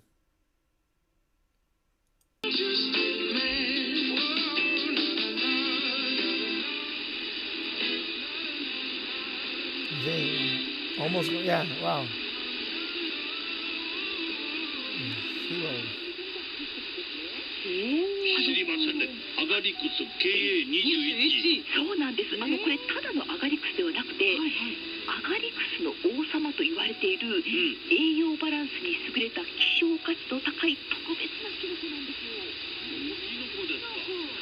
So that's the back, the null again. So the signal's gone. I mean, you can still hear it, but 研究から国際論文は not as loud. 32本も発表されていまして、その確かなエビデンスからその働きというのが大変注目されてるんですね。で、一般的なアガリクスよりもサイズも大きく栄養成分も桁違いですので、例えば髪の Oh, so there you go. So if I could null out the strong stations coming out of New York City, that would be like, wow. At least, well, I don't know if I'm going to get it down to, 0, but I'm going to try it. So I want to see if I can null out New York City and just get what's in front of me. Those stations, like 770. I can't, nothing on 770 because I got WABC blowing on me. 1130, same thing. So I think with this antenna, this might be something that can help that. Null out that before I do the CAS, because the CAS is big. So I figure before I do the CAS loop, I'm going to try this one. The Sula. And see if I can null out WOR, WFAN.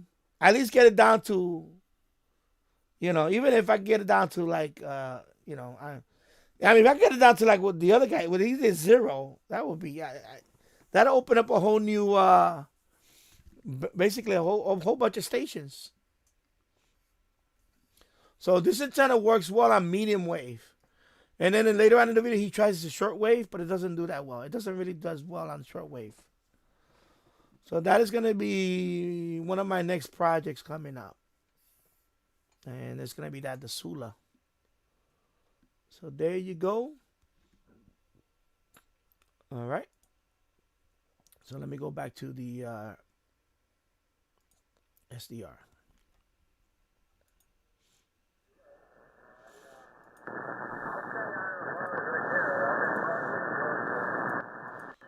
So this is a hurricane net. It's still on.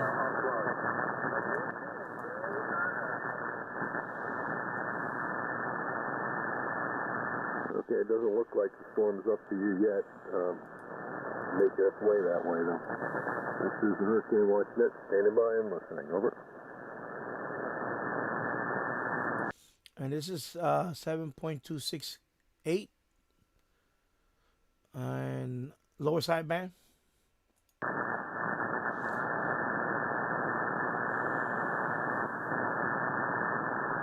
This is the Hurricane Watch Net, standing by and listening. Over.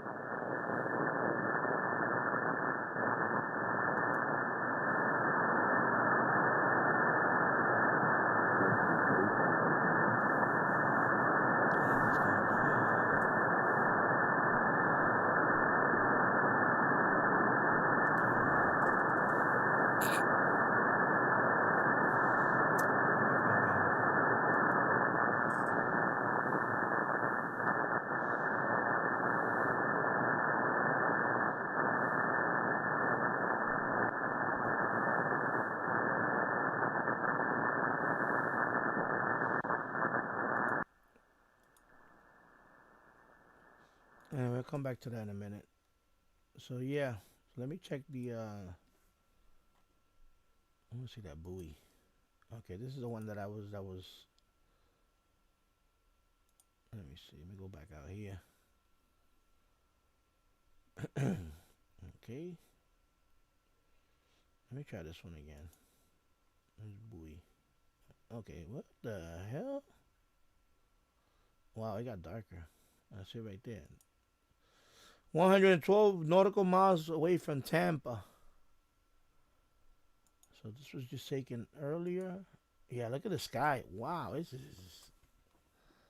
You see that? Wow, look at the sky. It's like, look at the water swell.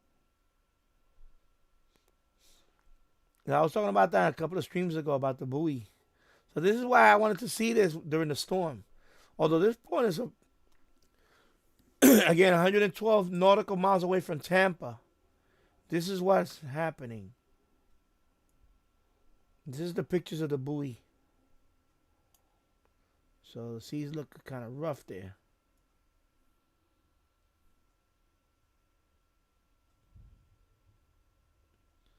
National Data Buoy Center. And then the one by, let me go back one, the one by Cape Canaveral. That one is, it's all the way on the other side, so I don't think that one is gonna be. So this is the only one that I thought it would be ones closer here, but they're not. And this is the Cape Canaveral one. And you gotta click on the link first.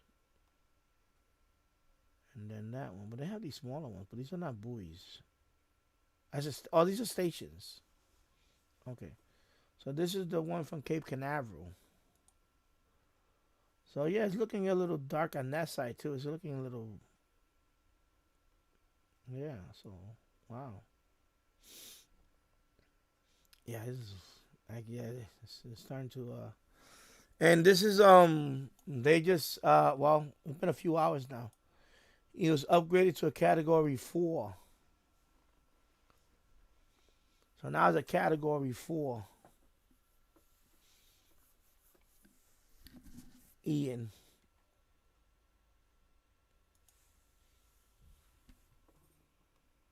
And right here, I think this is the one that predicted. They're predicting up to 27 inches of rain, which is that's a lot of rain, bro. That's a wow. And so this is the Fort Myers one. This is just a monitoring station. And these are the readings for it right there. And of course, that's how it looks like. Would you ever see that on a dock? This is a monitoring station. They have this type. They have the other one that's more. So this one, you know, it's kind of hard to tell. Unless you look at the top, you see the antenna and the solar panel and then the other one I was looking at was this one. This is Venice. And this is the readings for that. Right. Oh, that's the pressure. Okay, but somebody told me in the chat it was 27. That's a lot of rain. That's a lot of rain. So that is the pressure. Okay. So this is another monitoring station that's there. And you can see you got the NOAA. Of course, you got the instruments here. You got the solar panels. I don't know. This stuff fascinates me, you know. I know it's kind of like, okay, why is he showing this? Because, you know, of course, my channel is not only Shortwave. I cover everything. Sure, that's the part about and Radio DX. That's Shortwave and everything else. So, I you know, if you came here just for Shortwave, yeah, I cover everything else. I have everything in here. So I cover scanners, I cover weather radio, I cover everything. CB radio. So this fascinates me, all this stuff, weather stuff, monitoring and all that. And then if you go to this map, what is this here? And that's this station. They have these stations. So this is like a kind of a buoy, but it's smaller. It's like floating. It has this look at this one with the whip antenna. The spring. So that's just a floating, I guess you call that a buoy, but it's not a typical buoy. It's just a floating metal ball with some instruments inside. Oh yeah, it is a wave buoy. Okay, so it is a buoy. And it has this whip antenna right here. So you got all these things monitoring. And this one doesn't show pictures, obviously. And then that's, let me see, which one is this one? And that's this one, Trident Pier, Florida. Okay. And that is this one. So that is one on the ground there. Okay. Tsunami buoy. Well, that too. That thing, they monitor everything. So that's the Cape Canaveral buoy. All right. You click on it. Okay, why is it not going back to it? So that's the Cape Canaveral. So that is the other one. Okay, so that's the wave buoy. Oh, they updated Cape Canaveral. Okay, so they did update. It was down. Oh yeah, so this is it. Okay, so before it was all this was blank. Yeah, so you see it's getting rough.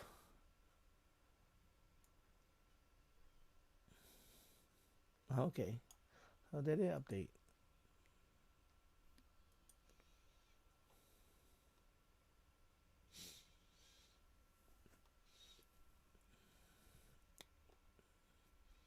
Yeah, so it was rough. And then, of course, let's see what's going on.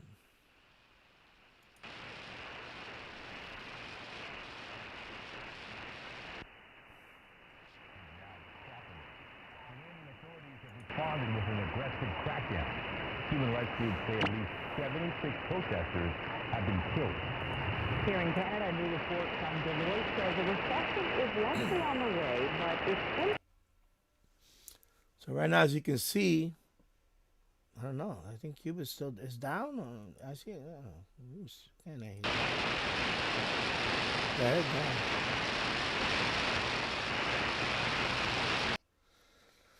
Yeah, right now Cuba is still down in the shortwave. Because I don't know what these traces, but then that's not Cuba. Those because they're down. The island is completely gone. Power outage. That's what I heard on the news, and then the satellite photo that DX Central showed was like, wow, the island is all dark. End-to-end power outage in Cuba. Nothing.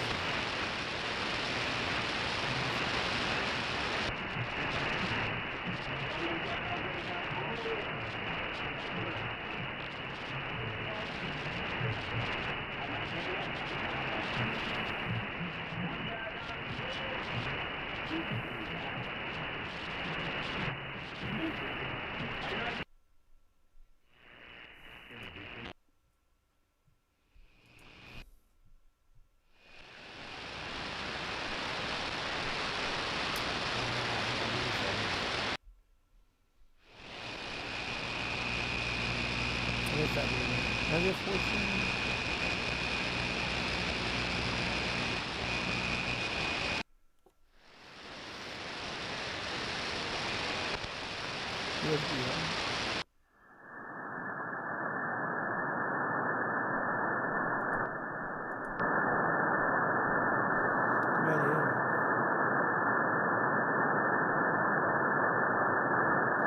Now I get nothing on 14.3.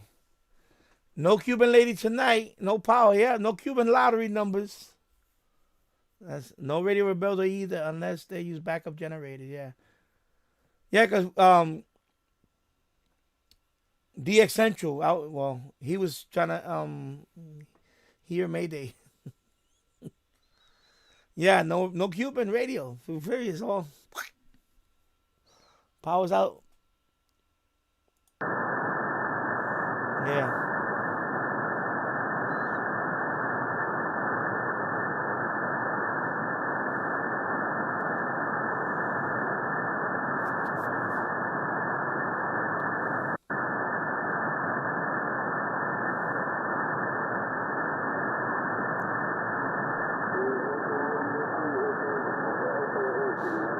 I can hear a little bit of this.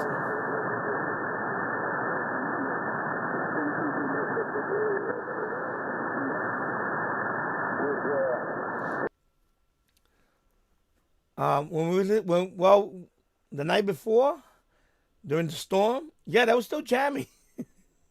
But then, cause I was on his channel 2 nights ago when the storm was hitting, when it was about to hit Cuba, and they were jamming. They were still jamming, but then I guess once it knocked out the power, that's it. Everything went down. The whole, because they got satellite pictures. I can't find one. Like before and after. And it's all completely dark. The whole island of Cuba is dark. Man, let me see if I can find a map. Let me stop this a minute, because I'm trying not to blow up my memory. Let me see. Actually, let me do it over here first. That way I can keep this playing. You know what? Let me go keep this playing while I because I want to find those images. I want to find that image of okay, mute.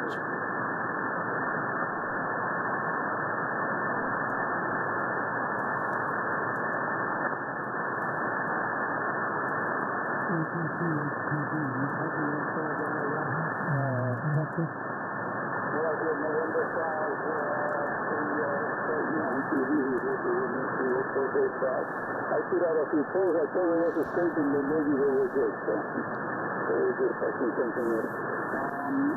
I didn't get any.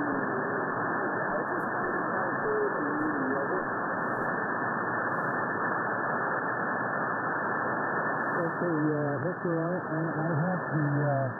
I have the model, okay?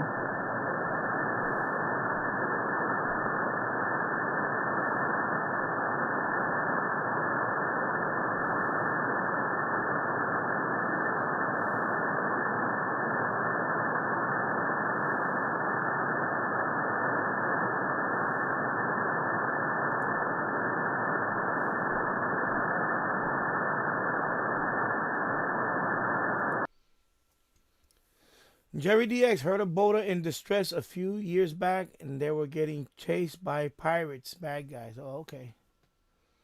Yeah. Yeah. So the problem with Cuba is that, which I heard on the news and all that, which makes sense. Same thing happened with Puerto Rico, especially in Cuba. It's probably twice as bad. Is they already had a fragile infrastructure. You know. Like what happened in Puerto Rico, the power grid. When I lived there, when I lived in Puerto Rico, we had blackouts all the time because the power grid was so poor. And then it took Maria to find. Maria was the last punch to wipe out the whole island. That's what's happening in Cuba. Their power grid is already fragile, as it is, because of them. You know, I'm not getting political here, but they blame it on the embargo and all that stuff. I think it's corruption too, but anyway. But their infrastructure is already fragile as it is. Excuse me. So, no surprise that, one of these storms is going to wipe out the whole island of power. Because it already happened with Maria in Puerto Rico. And their power system was not as bad as Cuba. It was bad. But Cuban power system is really bad. It was already bad. Yeah. Exactly. Marity DX. I suppose the Cuba power grid is from back in the 50s and 60s when they had support from the old Soviet Union. Exactly. That's why their infrastructure is worse, because it was Soviet Union. Soviet Union was the one that was giving them everything, parts, whatever, support. And once they collapse, and Russia, of course they keep blaming us for the embargo, but and I don't want to get into that, because I think some of it they should lift the embargo already. I think, it's time that, what? I know I'm going to get hate for this, but, the Cold War's been over, mostly. Lift the embargo already. Let it be, and let them, whatever. And I say that because I'm Puerto Rican, and to me, they're like my brothers and sisters. Cuban, Puerto Rican, Dominican. We all like brothers and sisters. And it's not a political thing. Don't take it like that, people. It's just that, they're not a threat anymore. I don't think they were ever a threat, except back then when they, Castro, whatever, when they threatened to, when they had the Cuban Missile Crisis and all that stuff. 2020, yeah, they're not a threat. I mean, seriously, like, Russia is dealing with their own problems right now with Ukraine. Lift the embargo already. I'm just going to say that, and that's it. I'm going to end it at that. If you agree, thumbs up. If you don't agree, Matter with the X. The problem is the embargo don't affect those who is supposed to. Yeah, exactly. That's what I said, corruption. Because, of course, in that type of system, that's the other thing. It's not only the embargo, but of course, the people in power have all the money and all that, and the rest of the people is like, you're poor. That's the F you, whatever. But that's what happens when you have a dictatorship. Socialism, communism, and all that. Again, I know I'm going to get some people, you shouldn't get into that here. It's my channel. I can talk about whatever I want. And some of it is that. And I agree with you, Mary DX. It's not only the embargo. But in a way, I would just, at this point now, I would just lift the embargo. If I was, I know a couple of presidents before that, he lifted it. And then the last president reinstated it. And then we had this president, which he can't even remember his name 5 minutes ago. I would, at this point in time, I would just lift the embargo already. Because, I would love to travel to Cuba myself. To see, and they had cruises. But now they're all suspended because, of course, it's in political stuff, whatever. But I would love to visit Cuba. I would love to, from Florida to Cuba, they have cruise line. You could just go and everything was all set. And then, of course, because at the end of the day, the people suffer. Not the people in power. The people that suffer are the citizens. You and me.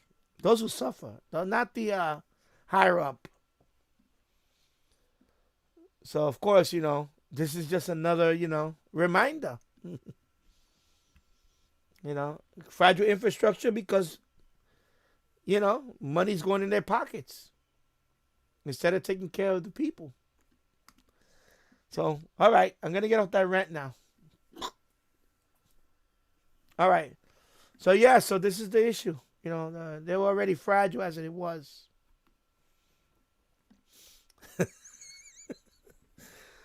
Jerry Diaz, poor Biden. How many cue cards does the guy go through? I can only imagine. All those handlers that he has. They're cringing. Oh, did he say that? No. I go on TikTok and I watch some of these videos that they show him. They're funny. Married to the X. I think the people from Cuba also want a different government with democracy, capitalism. Not going to happen with it. Yeah, of course, it's not going to happen. Because it's not even Castro. It's the other guy now. They have what's the name? Canel. That's the president's. But of course we know he's a puppet of he's the puppet guy. Canel. He's the leader of Cuba, not Canel. But he's he doesn't have it's Castro in the back end. His brother still calling the shots. So, yeah, it's not going to happen. Well, hopefully, in my lifetime, it'd be nice. I would like to visit it. I would like to visit Cuba. For the, like I said, I'm Puerto Rican, and I can relate to them. Because we're going back in time for a minute. And this is not political. I'm going back in time. Spanish-American War. United States got Puerto Rico as a territory, but Cuba, no, we want to be independent. And they went that route. We could have easily been Cuba. If we would have been independent back in 1898, who knows what could have happened to Puerto Rico? Puerto Rico could have been a socialist country. And I don't even know if I would be here right now. If you think about all that. But the fact that Puerto Rico became a territory of the United States, my family became citizens, and I was able to come here. So it could have been a lot different if Puerto Rico was not U.S. territory. If it would have became independent, and who knows, years later, Russia would have went into Puerto Rico and influenced communism. Who knows what would have happened? You don't know. You don't know what would have happened. Anyway, it's just weird. It's just weird that, I think about that. That's why I can relate to them. Because we could have been, our country could have been Cuba if history would have been different. You know what I'm saying? So that's why I relate to them. Yeah. Jerry DX, see the one of him chasing the ice cream truck? Yeah, I saw that. I'm telling you, this man has his own blooper reel. Yeah, I mean, but that's who the people elected. The other,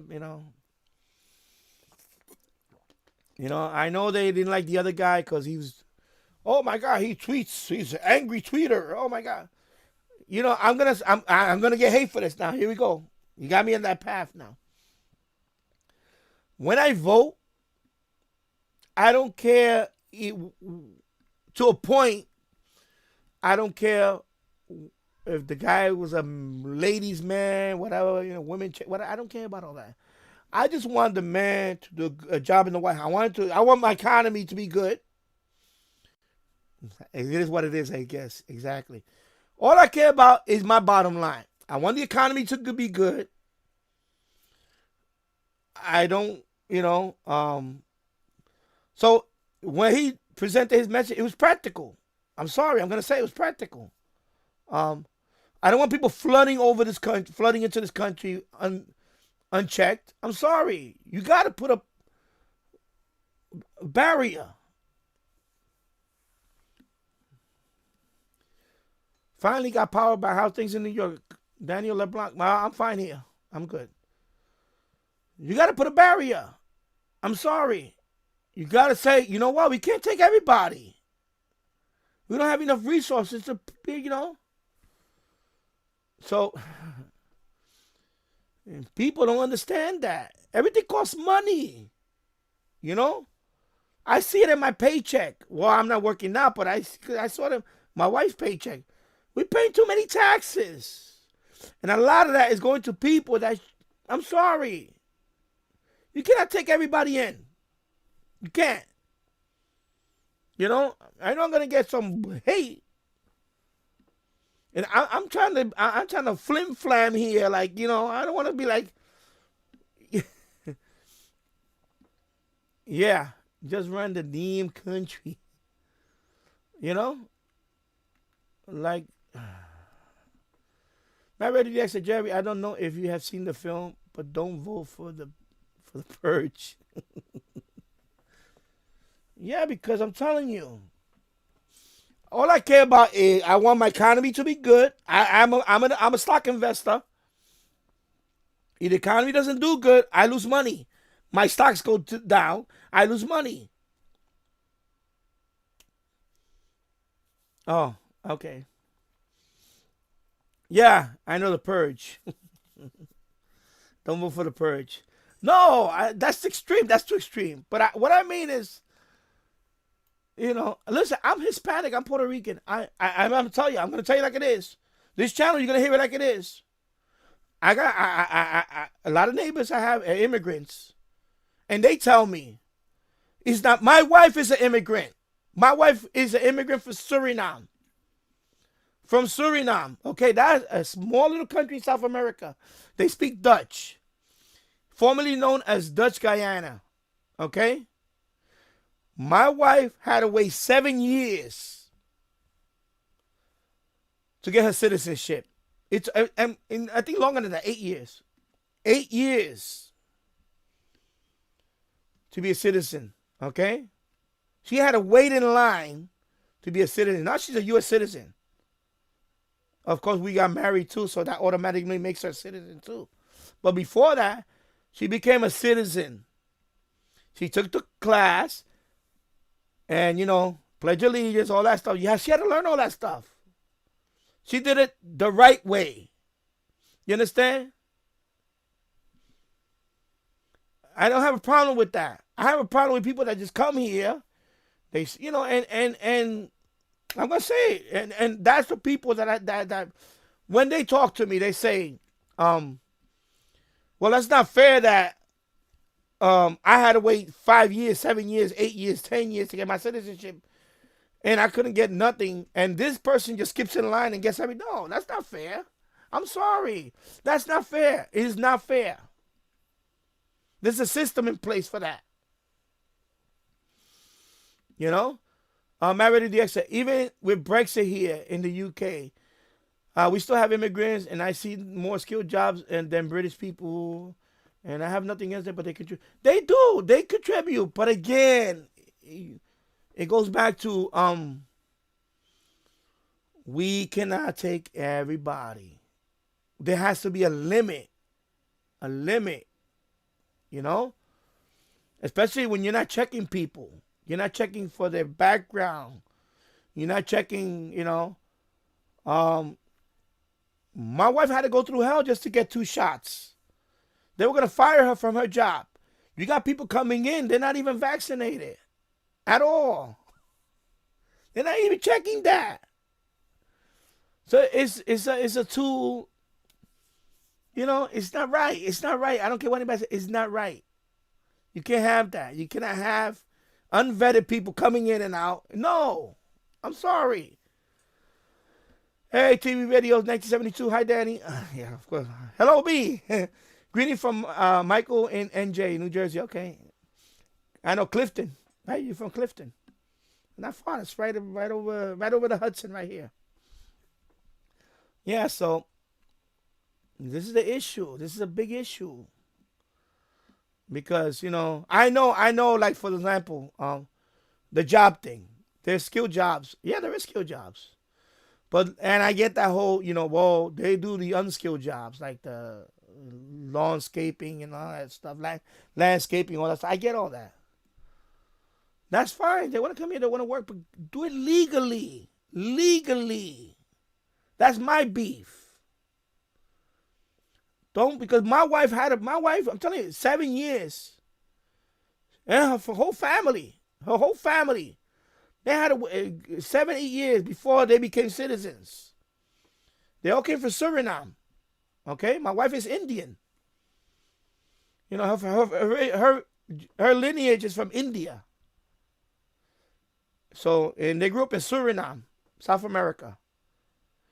And she had to do it. You had to go through the whole process. Okay? And now she's a citizen. You know, it's not fair for people like that. They had to go through all this stuff, even get immigration lawyer. You need all this stuff. You got to get all your... No. These people just come in. No. I'm sorry. No. Do it the right way, and then we're cool. That's what I'm saying. So I'm glad what these other governors are doing. They're sending them, okay, you want to let them come in? I'm going to send them to New York. I'm going to send them to Chicago. They're not going to stay in Texas. You know, I'm glad they're doing that. I'm glad. Because they want to talk the talk. Oh, we're a sanctuary city. We'll take everybody in. Okay. Then here you go. Busload of them to New York. That's what happened. So now they don't like that. Oh, we're getting overwhelmed. No, that's what the governor of Texas has been saying for years. We're getting overwhelmed, but nobody listens to him. Right?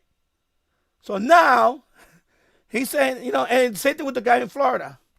Okay, you know what? I like that idea. We'll let them in, and you take them. We'll send some to Seattle, Chicago, New York. Okay, now you deal with them. You want to talk the talk, so now you take them. You know, I like the fact that they sent to Martha's Vineyard. All right? That was funny. I found that to be funny.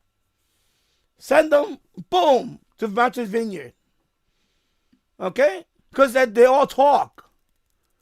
I'm sorry, they all talk. Okay, oh, poor people. Then you take them in your house. Okay? You take them to your house. You know, it's easy to talk about it. You know, oh, let's let all these people in. Okay, so send them to Seattle. But you already got a homeless problem in Seattle. New York is already like that too. If you go to New York City now, they're all over the place now. It's turning into San Francisco. Okay? So now you take them. I'm glad I don't live in New York City no more. I'm glad I live in Yonkers. I don't want to be in New York City now. Too many people in the street now.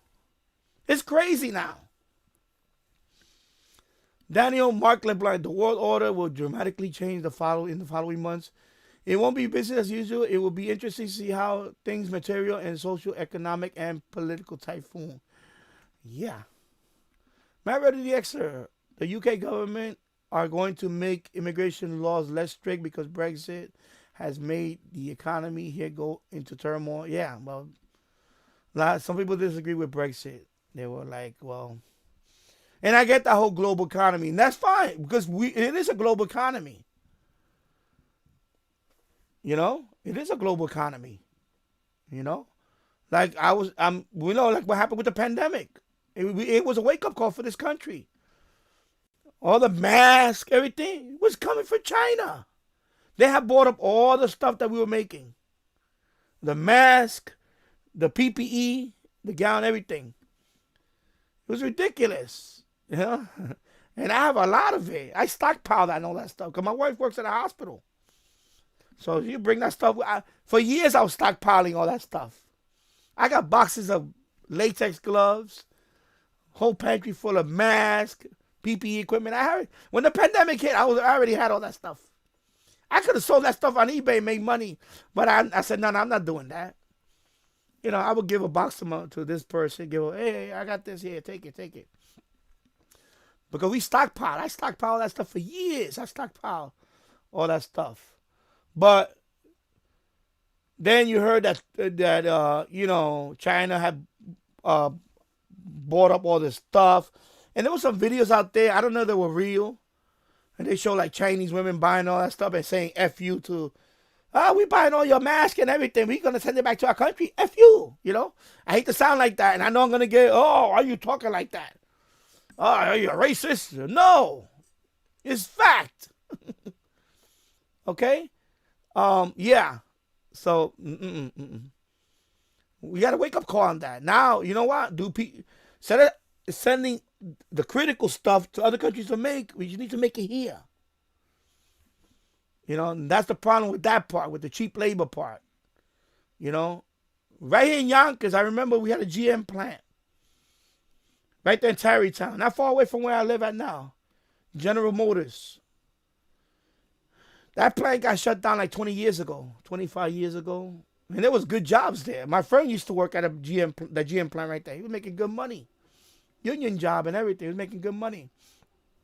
Where that company went to? Probably Mexico. Or somewhere else.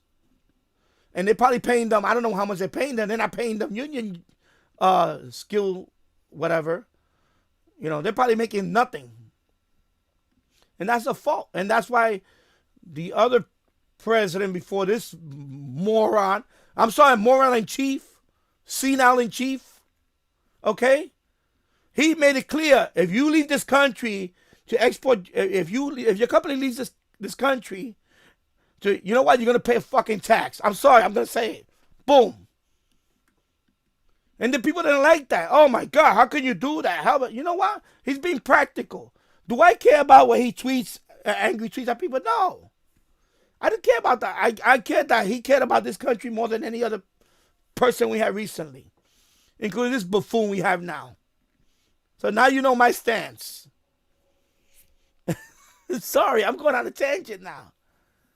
Because, you know, and when people complain to me, oh my damn gas price is too high. I forget who you voted for. Oh, okay, there you go. You got what you voted for. You got what you voted for, people. Okay? Shocker. Wow. Because you're emotionally fragile and you care about what somebody else is tweeting. I don't care about what the guy tweets about. I didn't care about all that nonsense. My bottom line was the economy. The economy. The economy. That was my thing. That was my thing, the economy. I'm a stock investor for over 30 years. My thing is the economy. If the U.S. economy is strong, the world economy is strong because we are the leaders. I'm sorry, I'm going to say it. I'm going to say it. I'm going to say it. So people get butthurt over tweets. Exactly, Jerry DX. TV radio. That's right. Yeah. I mean, I know I'm speaking. There's no more common. There is no common sense, and that's the next thing I'm going to get into, because we're in trouble. We're in trouble. I was watching a video the other day on YouTube. It was around 9/11. Go look it up. You're going to cringe.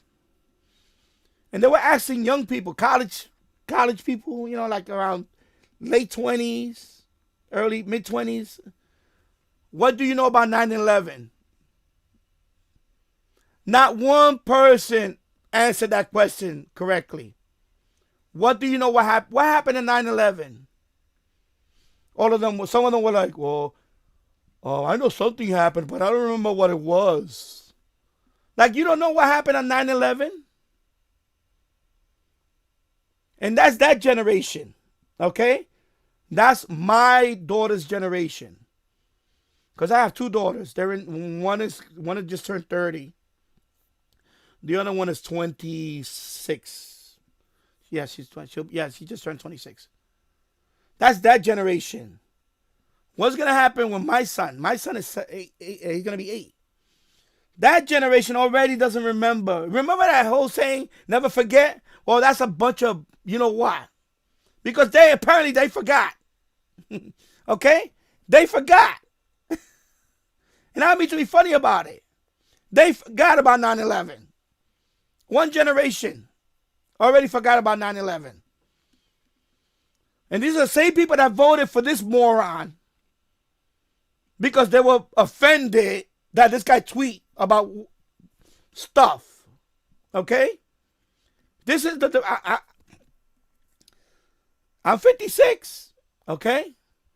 I don't know how long I'm going to be here. And I'm trying to teach my son, listen, don't be like these people. Be, common sense. That's a big one. They don't have. I'm scared. I'm scared for my son. Because I'm going to be gone. I'm going to be gone. I don't know what time I'm going to be gone. I almost died in February. Okay? Well, matter of fact, I could have died in February. Okay? So, I don't know. Yeah, I should be on talk radio. I know. And I thought about that. I wish I was on talk radio. And I listen to a lot of that talk radio. That's why I know. And let me tell you something. It's scary. It's scary. When I saw that video, 9/11, we're going to talk to local kids out there, college students and all that. None of them knew nothing about what happened in 9/11. None of them. Not even one. Only one person said Osama bin Laden. I think only one person. Yeah, I think he mentioned Osama bin Laden. And that was the closest any of those kids mentioned what happened on 9/11. Okay? What do you think is going to happen to the next generation after that? My son's generation. Okay? It's scary. Okay? I'm going to tell you like it is. Never forget. Yeah. And imagine asking them about Pearl Harbor. You think they forgot about 9/11? They probably don't even know what Pearl Harbor is. What happened on Pearl Harbor? What happened on December 7, 1941? I don't know. No. And this is the fault of what? Not only the, whatever mom and dad, whatever daddy and daddy, whatever. Or the schools. The schools are not teaching them this stuff either. Okay? So I blame it on the schools too. Some of these professors. Okay? You're going to hear me like it is. I'm sorry. If I go on a tangent, you're welcome to. I only got three. Well, that's fine. I'm not going to get 100 people to agree with me. That's fine. Jerry DX, you should have heard Coast to Coast this morning talking about World War III And hypersonic missiles carry. Yeah, I know. I listen to Coast to Coast not every night, but when I'm up, like I'm gonna be up tonight. I'm probably gonna tune in. Yeah, I know. I heard about the hypersonic. I've been listening. I heard that a few months ago. That Russia has one. Then the United States said no. That's a bunch of blah blah blah blah blah. And then now we have one. We tested one out recently, and then they were talking about China having one. So it's yeah, it is scary stuff. It's scary stuff. But that's why you gotta have a leader that's not gonna, and I'm gonna say it, this guy's compromised. He's compromised. Especially with China. He's compromised. He's compromised. So of course when you have that's nothing. So people are in this bubble like, oh my God, you can't offend people. No.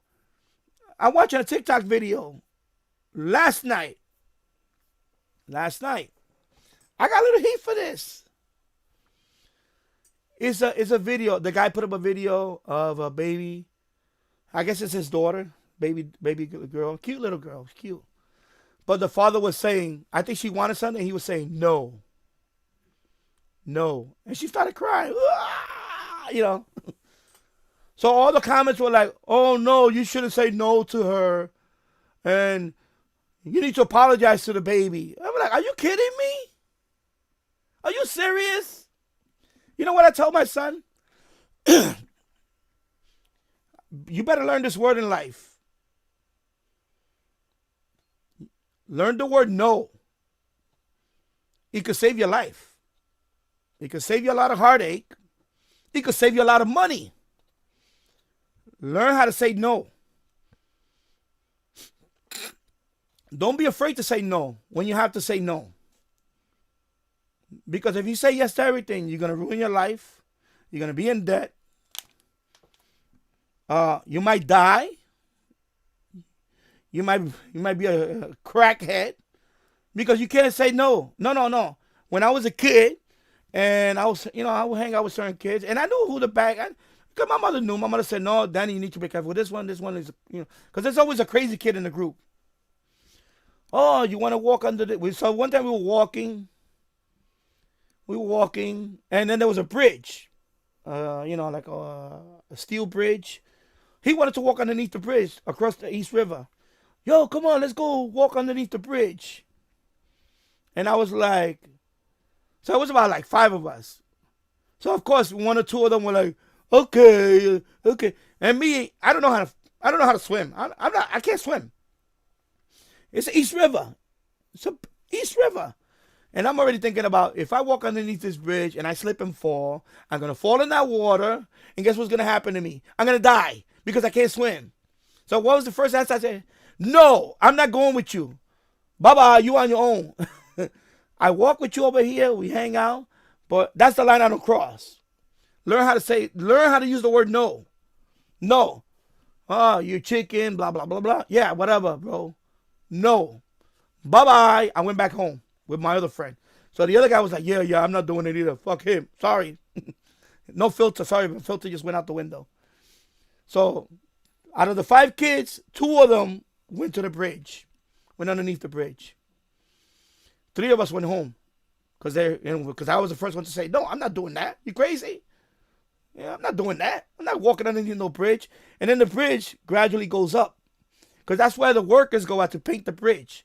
So, they wear harnesses and all that. When you walk on those suspension bridges, they're not walking like that. They're walking with the harness, with the rig and everything. This guy's like, oh, we're going to walk. So, that day, I guess, after we left, he got cold feet and then he didn't cross the bridge. But that same guy, what happened to him years later? He got killed. Why he got killed? Because he was trying to rob a grocery store.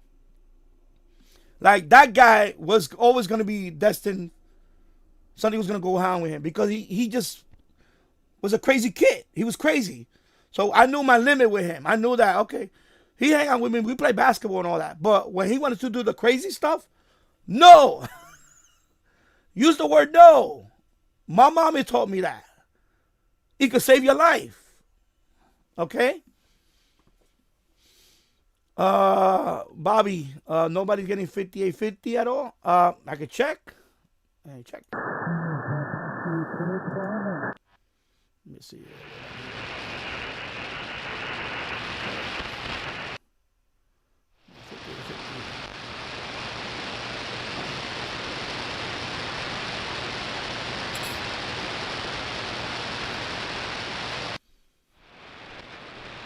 Nope. No, nothing. Sorry. Yeah, so that's what I told my son. I told my son, because sometimes, you know, kids want everything. Oh, I want this, I want that. And when I say no, he looks at me and I told him, and I keep telling, I say it all the time. I say, son, get used to the word no in life, because you know what? Like you can't get everything in life. You don't get everything in life. Okay, and that's the problem with a lot of these people. Everything is given to them. They didn't work hard for whatever. They didn't earn anything. They want everything given to them. You know, now you got this crazy thing with the student loan. I still owe student loan money, because I made that choice. I needed that loan money to finish my degree. I was down to my last semester, and I needed that loan to finish up my last semester of college. And I still owe that money to this day, because unfortunately I had other things and I just let it pile up. And yeah, I know it sucks. Okay, but you know, you kids, I'm telling you, we're in trouble. I'm gonna end it at that. Stand at, yeah, but I'm not getting that over here. Let me see, 58. Yeah, nothing.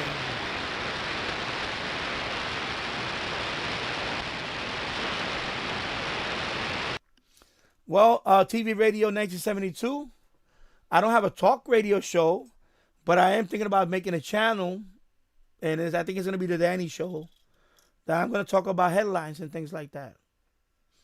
I don't know. I'm thinking about it. The only reason why I don't want to go too much into that, because YouTube has a tendency to, how do I want to say, punish people that talk on one side, and you know. So I don't want to build up that channel, and then one day, like I know a lot of YouTubers happen to, like my channel got demonetized for whatever reason. Of course, I think it was more because I didn't upload. But say I do a channel like that where I talk about certain things, and YouTube comes and goes, no, you can't talk about that. And then I lose all my channels. You know? I always wanted to talk about those things, because I love talk radio. I do love talk radio. I listen to talk radio all the time. I go to bed listening to talk radio. I love talk radio. But the problem is that those that are speaking, especially on these types of media, like YouTube, Facebook, they get silenced. They get silenced. And, you know, that's what prevented me from doing this years ago.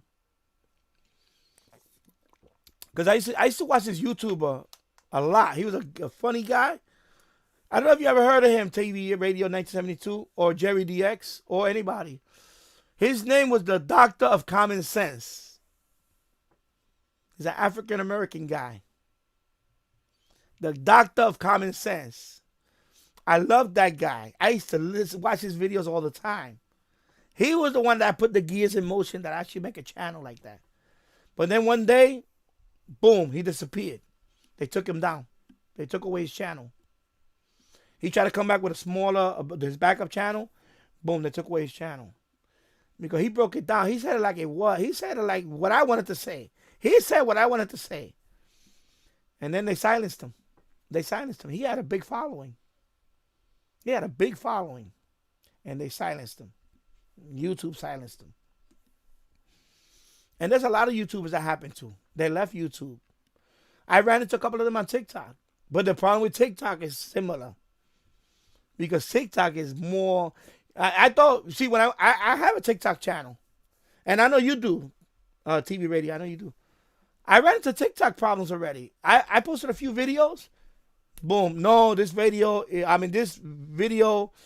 is banned because of, I had to fight it.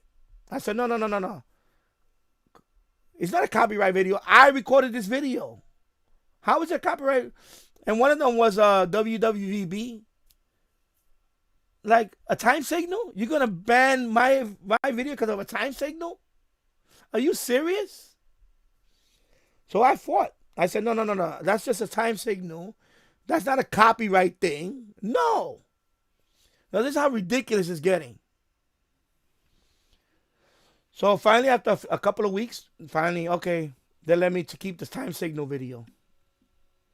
And then I did one on my other TikTok channel, and I was talking about NFT, how to buy NFT, crypto, how to buy NFT. They banned that one. Like within a week, they banned it. Because I don't know what happened. Maybe some people were hating on me or something. That video was number one on the, it was up there in the search. I got a lot of views on that one, the NFT. So all suddenly one day I see my videos are gone. I said, what happened to my NFT video? So then I got the message saying that because of some copyright nonsense. No, I made that NFT video. I made that video. With my own money, I bought the NFT. I created the NFT. So this type of nonsense you run into TikTok too. Meanwhile, they have you-know-what flashing the you-know-what. Not TikTok. That's all over TikTok.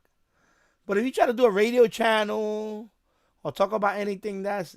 I'm telling you, it's not gonna. It's hard. It's hard. Unless I get my own transmitter. But then you got the FCC to deal with. You know? Even talk radio is not the same. Talk radio is not even the same anymore.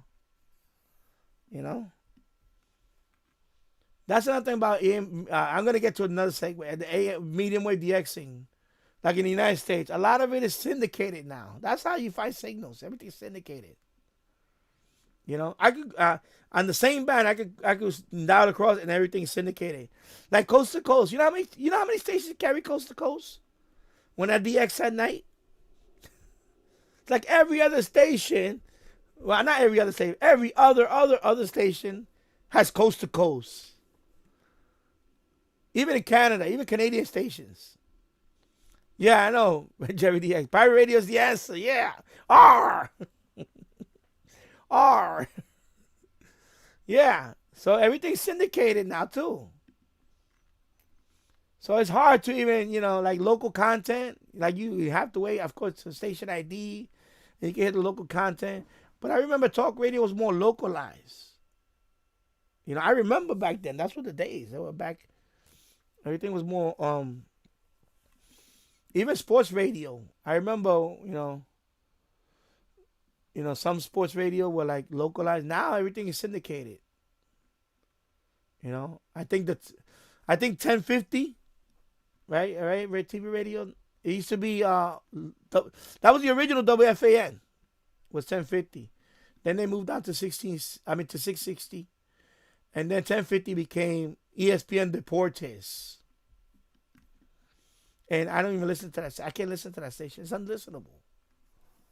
Because I can't even watch ESPN anymore either. That's a whole nother issue.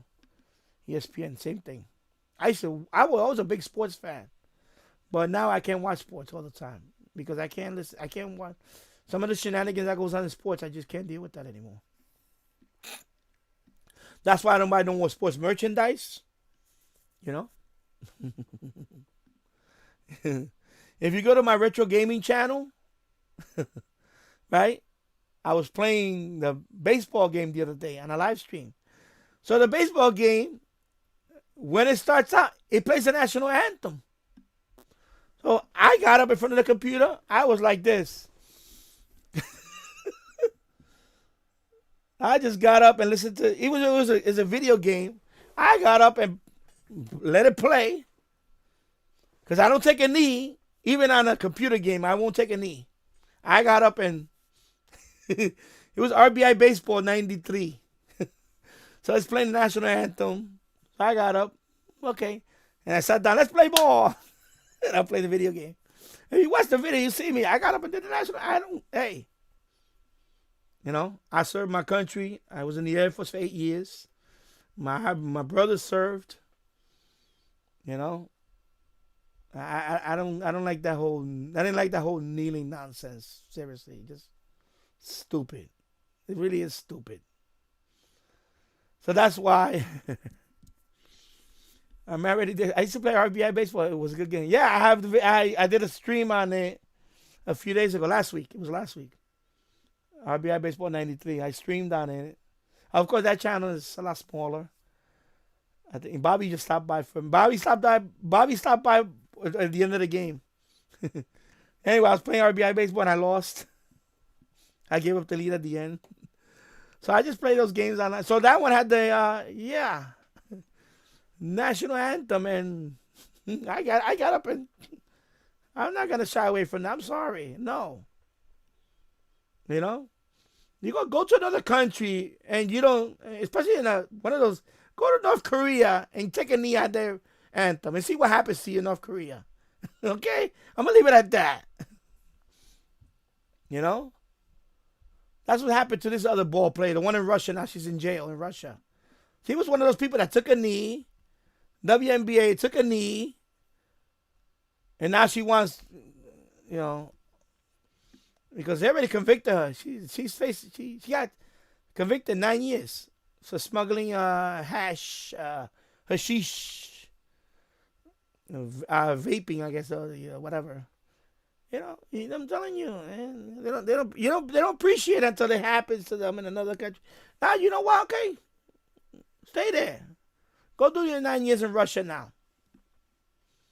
And when you come back, just remember, don't take that knee no more. So people crying for, oh, we should do it. No. This is what happens, bro. You know, come on. Does it hurt you to get up and then do this? Are you kidding me? Now they want to do it with that in school? Come on, man. Cut it out with that stuff. Too many sensitive people out here. Seriously. Come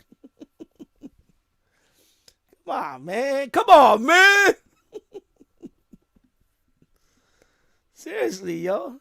Come on, man. Let me show the retro gaming channel. It's funny. Let me see what was that. I'll move it over here. Yeah, RBI Baseball 93. Everybody's saying, man, this guy is not a shortwave guy. He got off the topic. That's fine, because you know what? At the end of the day, this is what I'm doing. I'm streaming content. My content. That's why it's called YouTube. Yeah, for you to watch, and you can say, okay, I don't want to watch this guy. Yeah. So this is the game. Let me go back over here. Let me minimize it like that. So yeah, this is the game I was playing. Never played this game. I think I only played this game once. Yeah, I only played this. That was my second time playing the game. I never played this game before. I didn't do too well, so I'm gonna keep it simple. So right now it's 3 hours. I've been on for 3 hours.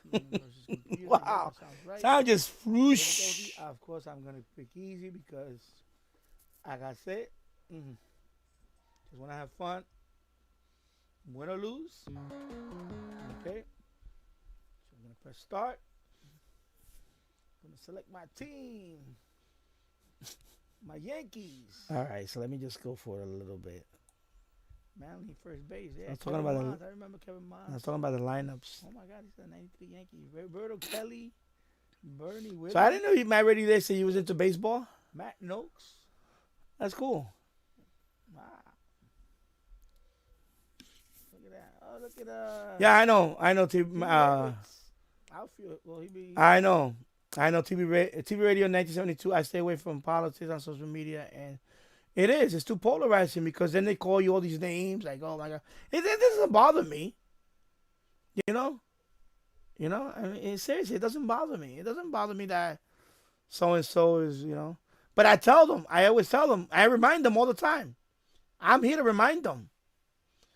You know, price of gas. Oh, wow, you're paying $5 a gallon now. Wow, are you happy with that? I mean, you know, I let them know. I'm talking about people around me, not because that's one thing. I don't waste my time on social media talking to people about that.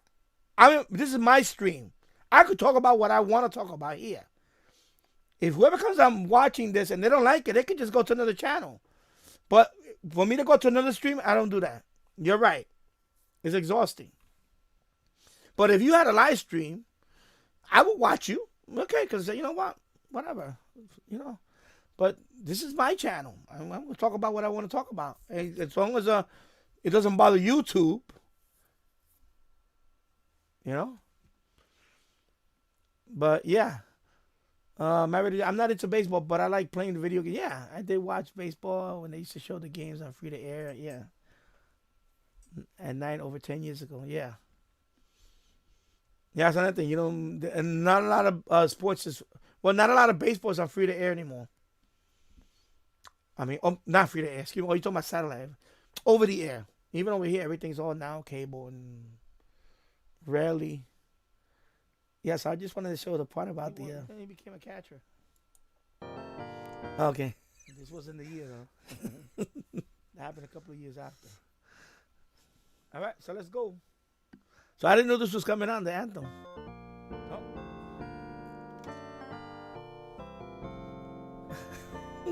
So I got up. I said, hey, it's instinctive. You know? So, you see? Even in the video game, I got up and, hey, you know, my channel, you could take a knee. I'm not going to do that. But, you know, you can take a knee. That's not me. So there you go. So that's why I was just trying to show you that. I'm just standing there with my hand over my chest on a video game. Already the extra All-American Live Sports are on pay TV here. Highlights are sometimes show on free to air. Like, you know, yeah. But I go to, this is another channel I go to. I'm going to show you. I don't know if I'm going to, let me see. Hold on. US TV. Okay. I go to this place when I want to watch certain things. Sometimes you need a VPN. If the website is up, I don't know if I'm going to get flagged for this. And this one is US TV channels. You know? Because I don't have cable. I'm not paying for cable. I'm sorry. No. I'm not paying for. But if I want to catch a game, like on MLB, sometimes it works, sometimes it doesn't work. You know, so this is a place that when I go to sometimes. Oh, and by the way, this one has Florida local news. Oh, yeah. So let me see. I think CBS has a local. Let me see. Let me check. So this is CBS New York. No, it's not this one. There's one local. It was local. But there's streams out there if you want to watch local, like what's happening in Florida. And they stream, like, you know, for example, like NBC Miami. I don't know what the channel number is. Probably NBC Miami or something. There's websites for that too. But this, I go here. Sometimes let me see if I put CBS, what I get. I'm going to do this briefly because I don't want to get hit with I'm just going to. Joint aches and pain or a parasitic infection. Okay, I'm not going to, because that's just a commercial. But, yeah, I don't want to get hit with no copyright. Yeah, forget it. I'm just going to, you know what, let me just stop. But, yeah, you know, like those things, too, you can watch what's going on in, you know, if you know, about the hurricane, for example. I find a bunch of those. And I could watch, and I'll probably do that later after the stream. All right, Jerry DX, thank you for stopping by, and it was fun. You know, thank you, Jerry, and take care, and you know, enjoy your evening, and I'll see you soon. Yeah, so So you go to websites like that, and you could local TV, because a lot of these local stations, they have streaming now. In fact, most of them do. So if you want to check out the local news in Miami, or well, not Miami right now, it's more in Tampa. I'm probably gonna do that later after the stream. I'm gonna watch that and see it unfold. That's what I do. That's what I would do. You know, I would just watch the local news from there, and you could get all the. Because that's what I do. That's what I, it's like not only am I a radio hobbyist, but I love watching television. But not, like news, like from all over the world. I love watching stuff like that. I have a Fire Stick, Amazon Fire Stick, and I love watching, because I don't have satellite dish right now, because I have no room for it, and I don't have all the setup for it. But I love watching global channels, even if I don't understand just like shortwave. Sometimes you listen to shortwave, you don't understand the language, but you listen to it. The same thing with TV, with satellite. I love watching certain channels, and even though I don't understand the language, like my wife, she watches a lot of Indian channels, so I watch it with her. Even though I don't understand Hindi, I watch it, because some of it's entertaining to me. So even though I don't understand the language, it's entertaining. I understand. Same thing with Korean television. I watch sometimes Korean television. Not North Korea. I'm talking about, South Korea. Television. Even Chinese TV. We have a local, over the air, we have a station that's Chinese. So they play a lot of Chinese stuff. They have like game shows and all. Even though I don't understand it, sometimes they have the what they call the caption.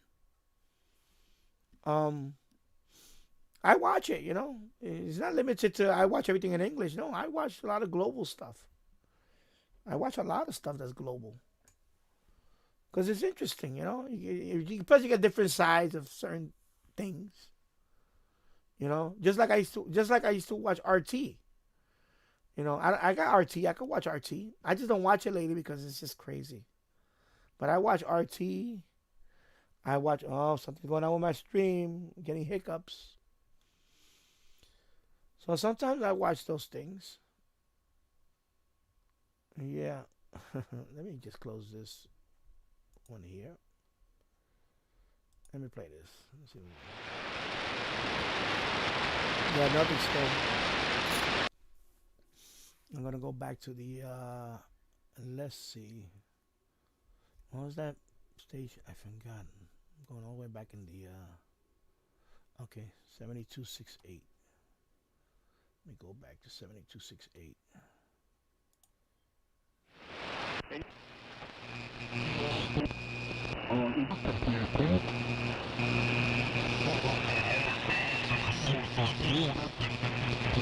The middle and upper Keys. The tropical storm warning for the Florida Keys and for Florida Bay have been discontinued. Yeah, I know. A hurricane warning is in effect for Chokoloskee to the Anclote River. Yeah, I know, my Radio DX, because I'm on 3 hours now. And what's happening is I figured out what it was. Is the upload speed. I don't know if Optimum, my cable provider, is throttling my upload speed. Because normally I'm supposed to get 30 megabits upload. Yeah, I know. So I think what's happening, sometimes it throttles down to like, 2 megabit, 3 megabit. And it seems to happen around sometimes the 2-hour mark or the 3-hour mark. Because I switched the Ethernet cable. It's not that. I even rebooted my router because I did a speed test right after that last stream. And it was down to like 2 megabits upload. It was horrible, 2 megabits. So now I know is the cable. So eventually I'm gonna have to upgrade to fiber, because right now what happens with cables, when you use cable, you're sharing Yeah, I have cable. Actually, DSL will be even better because DSL is dedicated. They have dedicated DSL. But the problem with cable is that cable you pulling. Like my cable is sharing with the guys across the street cable and his cable. So if he's uploading something right now, it's going to slow me down. Or if he's downloading something over there, it's going to slow me down. It's pooled. That's the problem with cable. But with DSL or with fiber, it's dedicated. So when they tell you you're going to get 300 megabits dedicated, you're getting 300 megabits nonstop dedicated to you only. But with cable, that's not the case. When they say 300 megabits, it fluctuates a lot. But the upload speed is what's messing me up because I'm supposed to be getting 30 megabits upload. And sometimes it goes down to 1 or 2. And that's why you're getting the shuttering. Because I looked at the settings for the OBS. My OBS was yeah, so now it's saying no data. Wow. I'm not gonna restart it. I'm gonna let it be. You know? So yeah, it's shuttering. Because about the 3-hour mark, it always happens. Either 2-hour mark or the 3-hour mark. I don't know if it's Optimum that's throttling my upload speed. But I'm definitely gonna get fiber soon. Sooner than later. Because I need a dedicated line. Because right now my son is watching YouTube upstairs. But that's not upload speed, that's download speed. My brother has, we share the connection upstairs. He's probably watching YouTube something. But again, that's download speed, that's not upload speed. So I figured it out that my upload speed is getting throttled. It's getting throttled. Yeah, I know. Get fiber. I had it for a year and it's much better than ADSL. Yeah, it is. And, you know, because I need a dedicated upload speed. I can't share my upload speed with people across the street because now he's probably uploading something on TikTok. Just get reconnected. OBS just disconnected and reconnected. My OBS is set up for 6,000 kilobits. So if it goes below 6 megabits, I get the warning. And that's what's happening. I'm getting the warning. So I upload speed. Or something is going on that my upload speed is not. You know? Yeah, it's getting bad now. Audio gone. Yeah.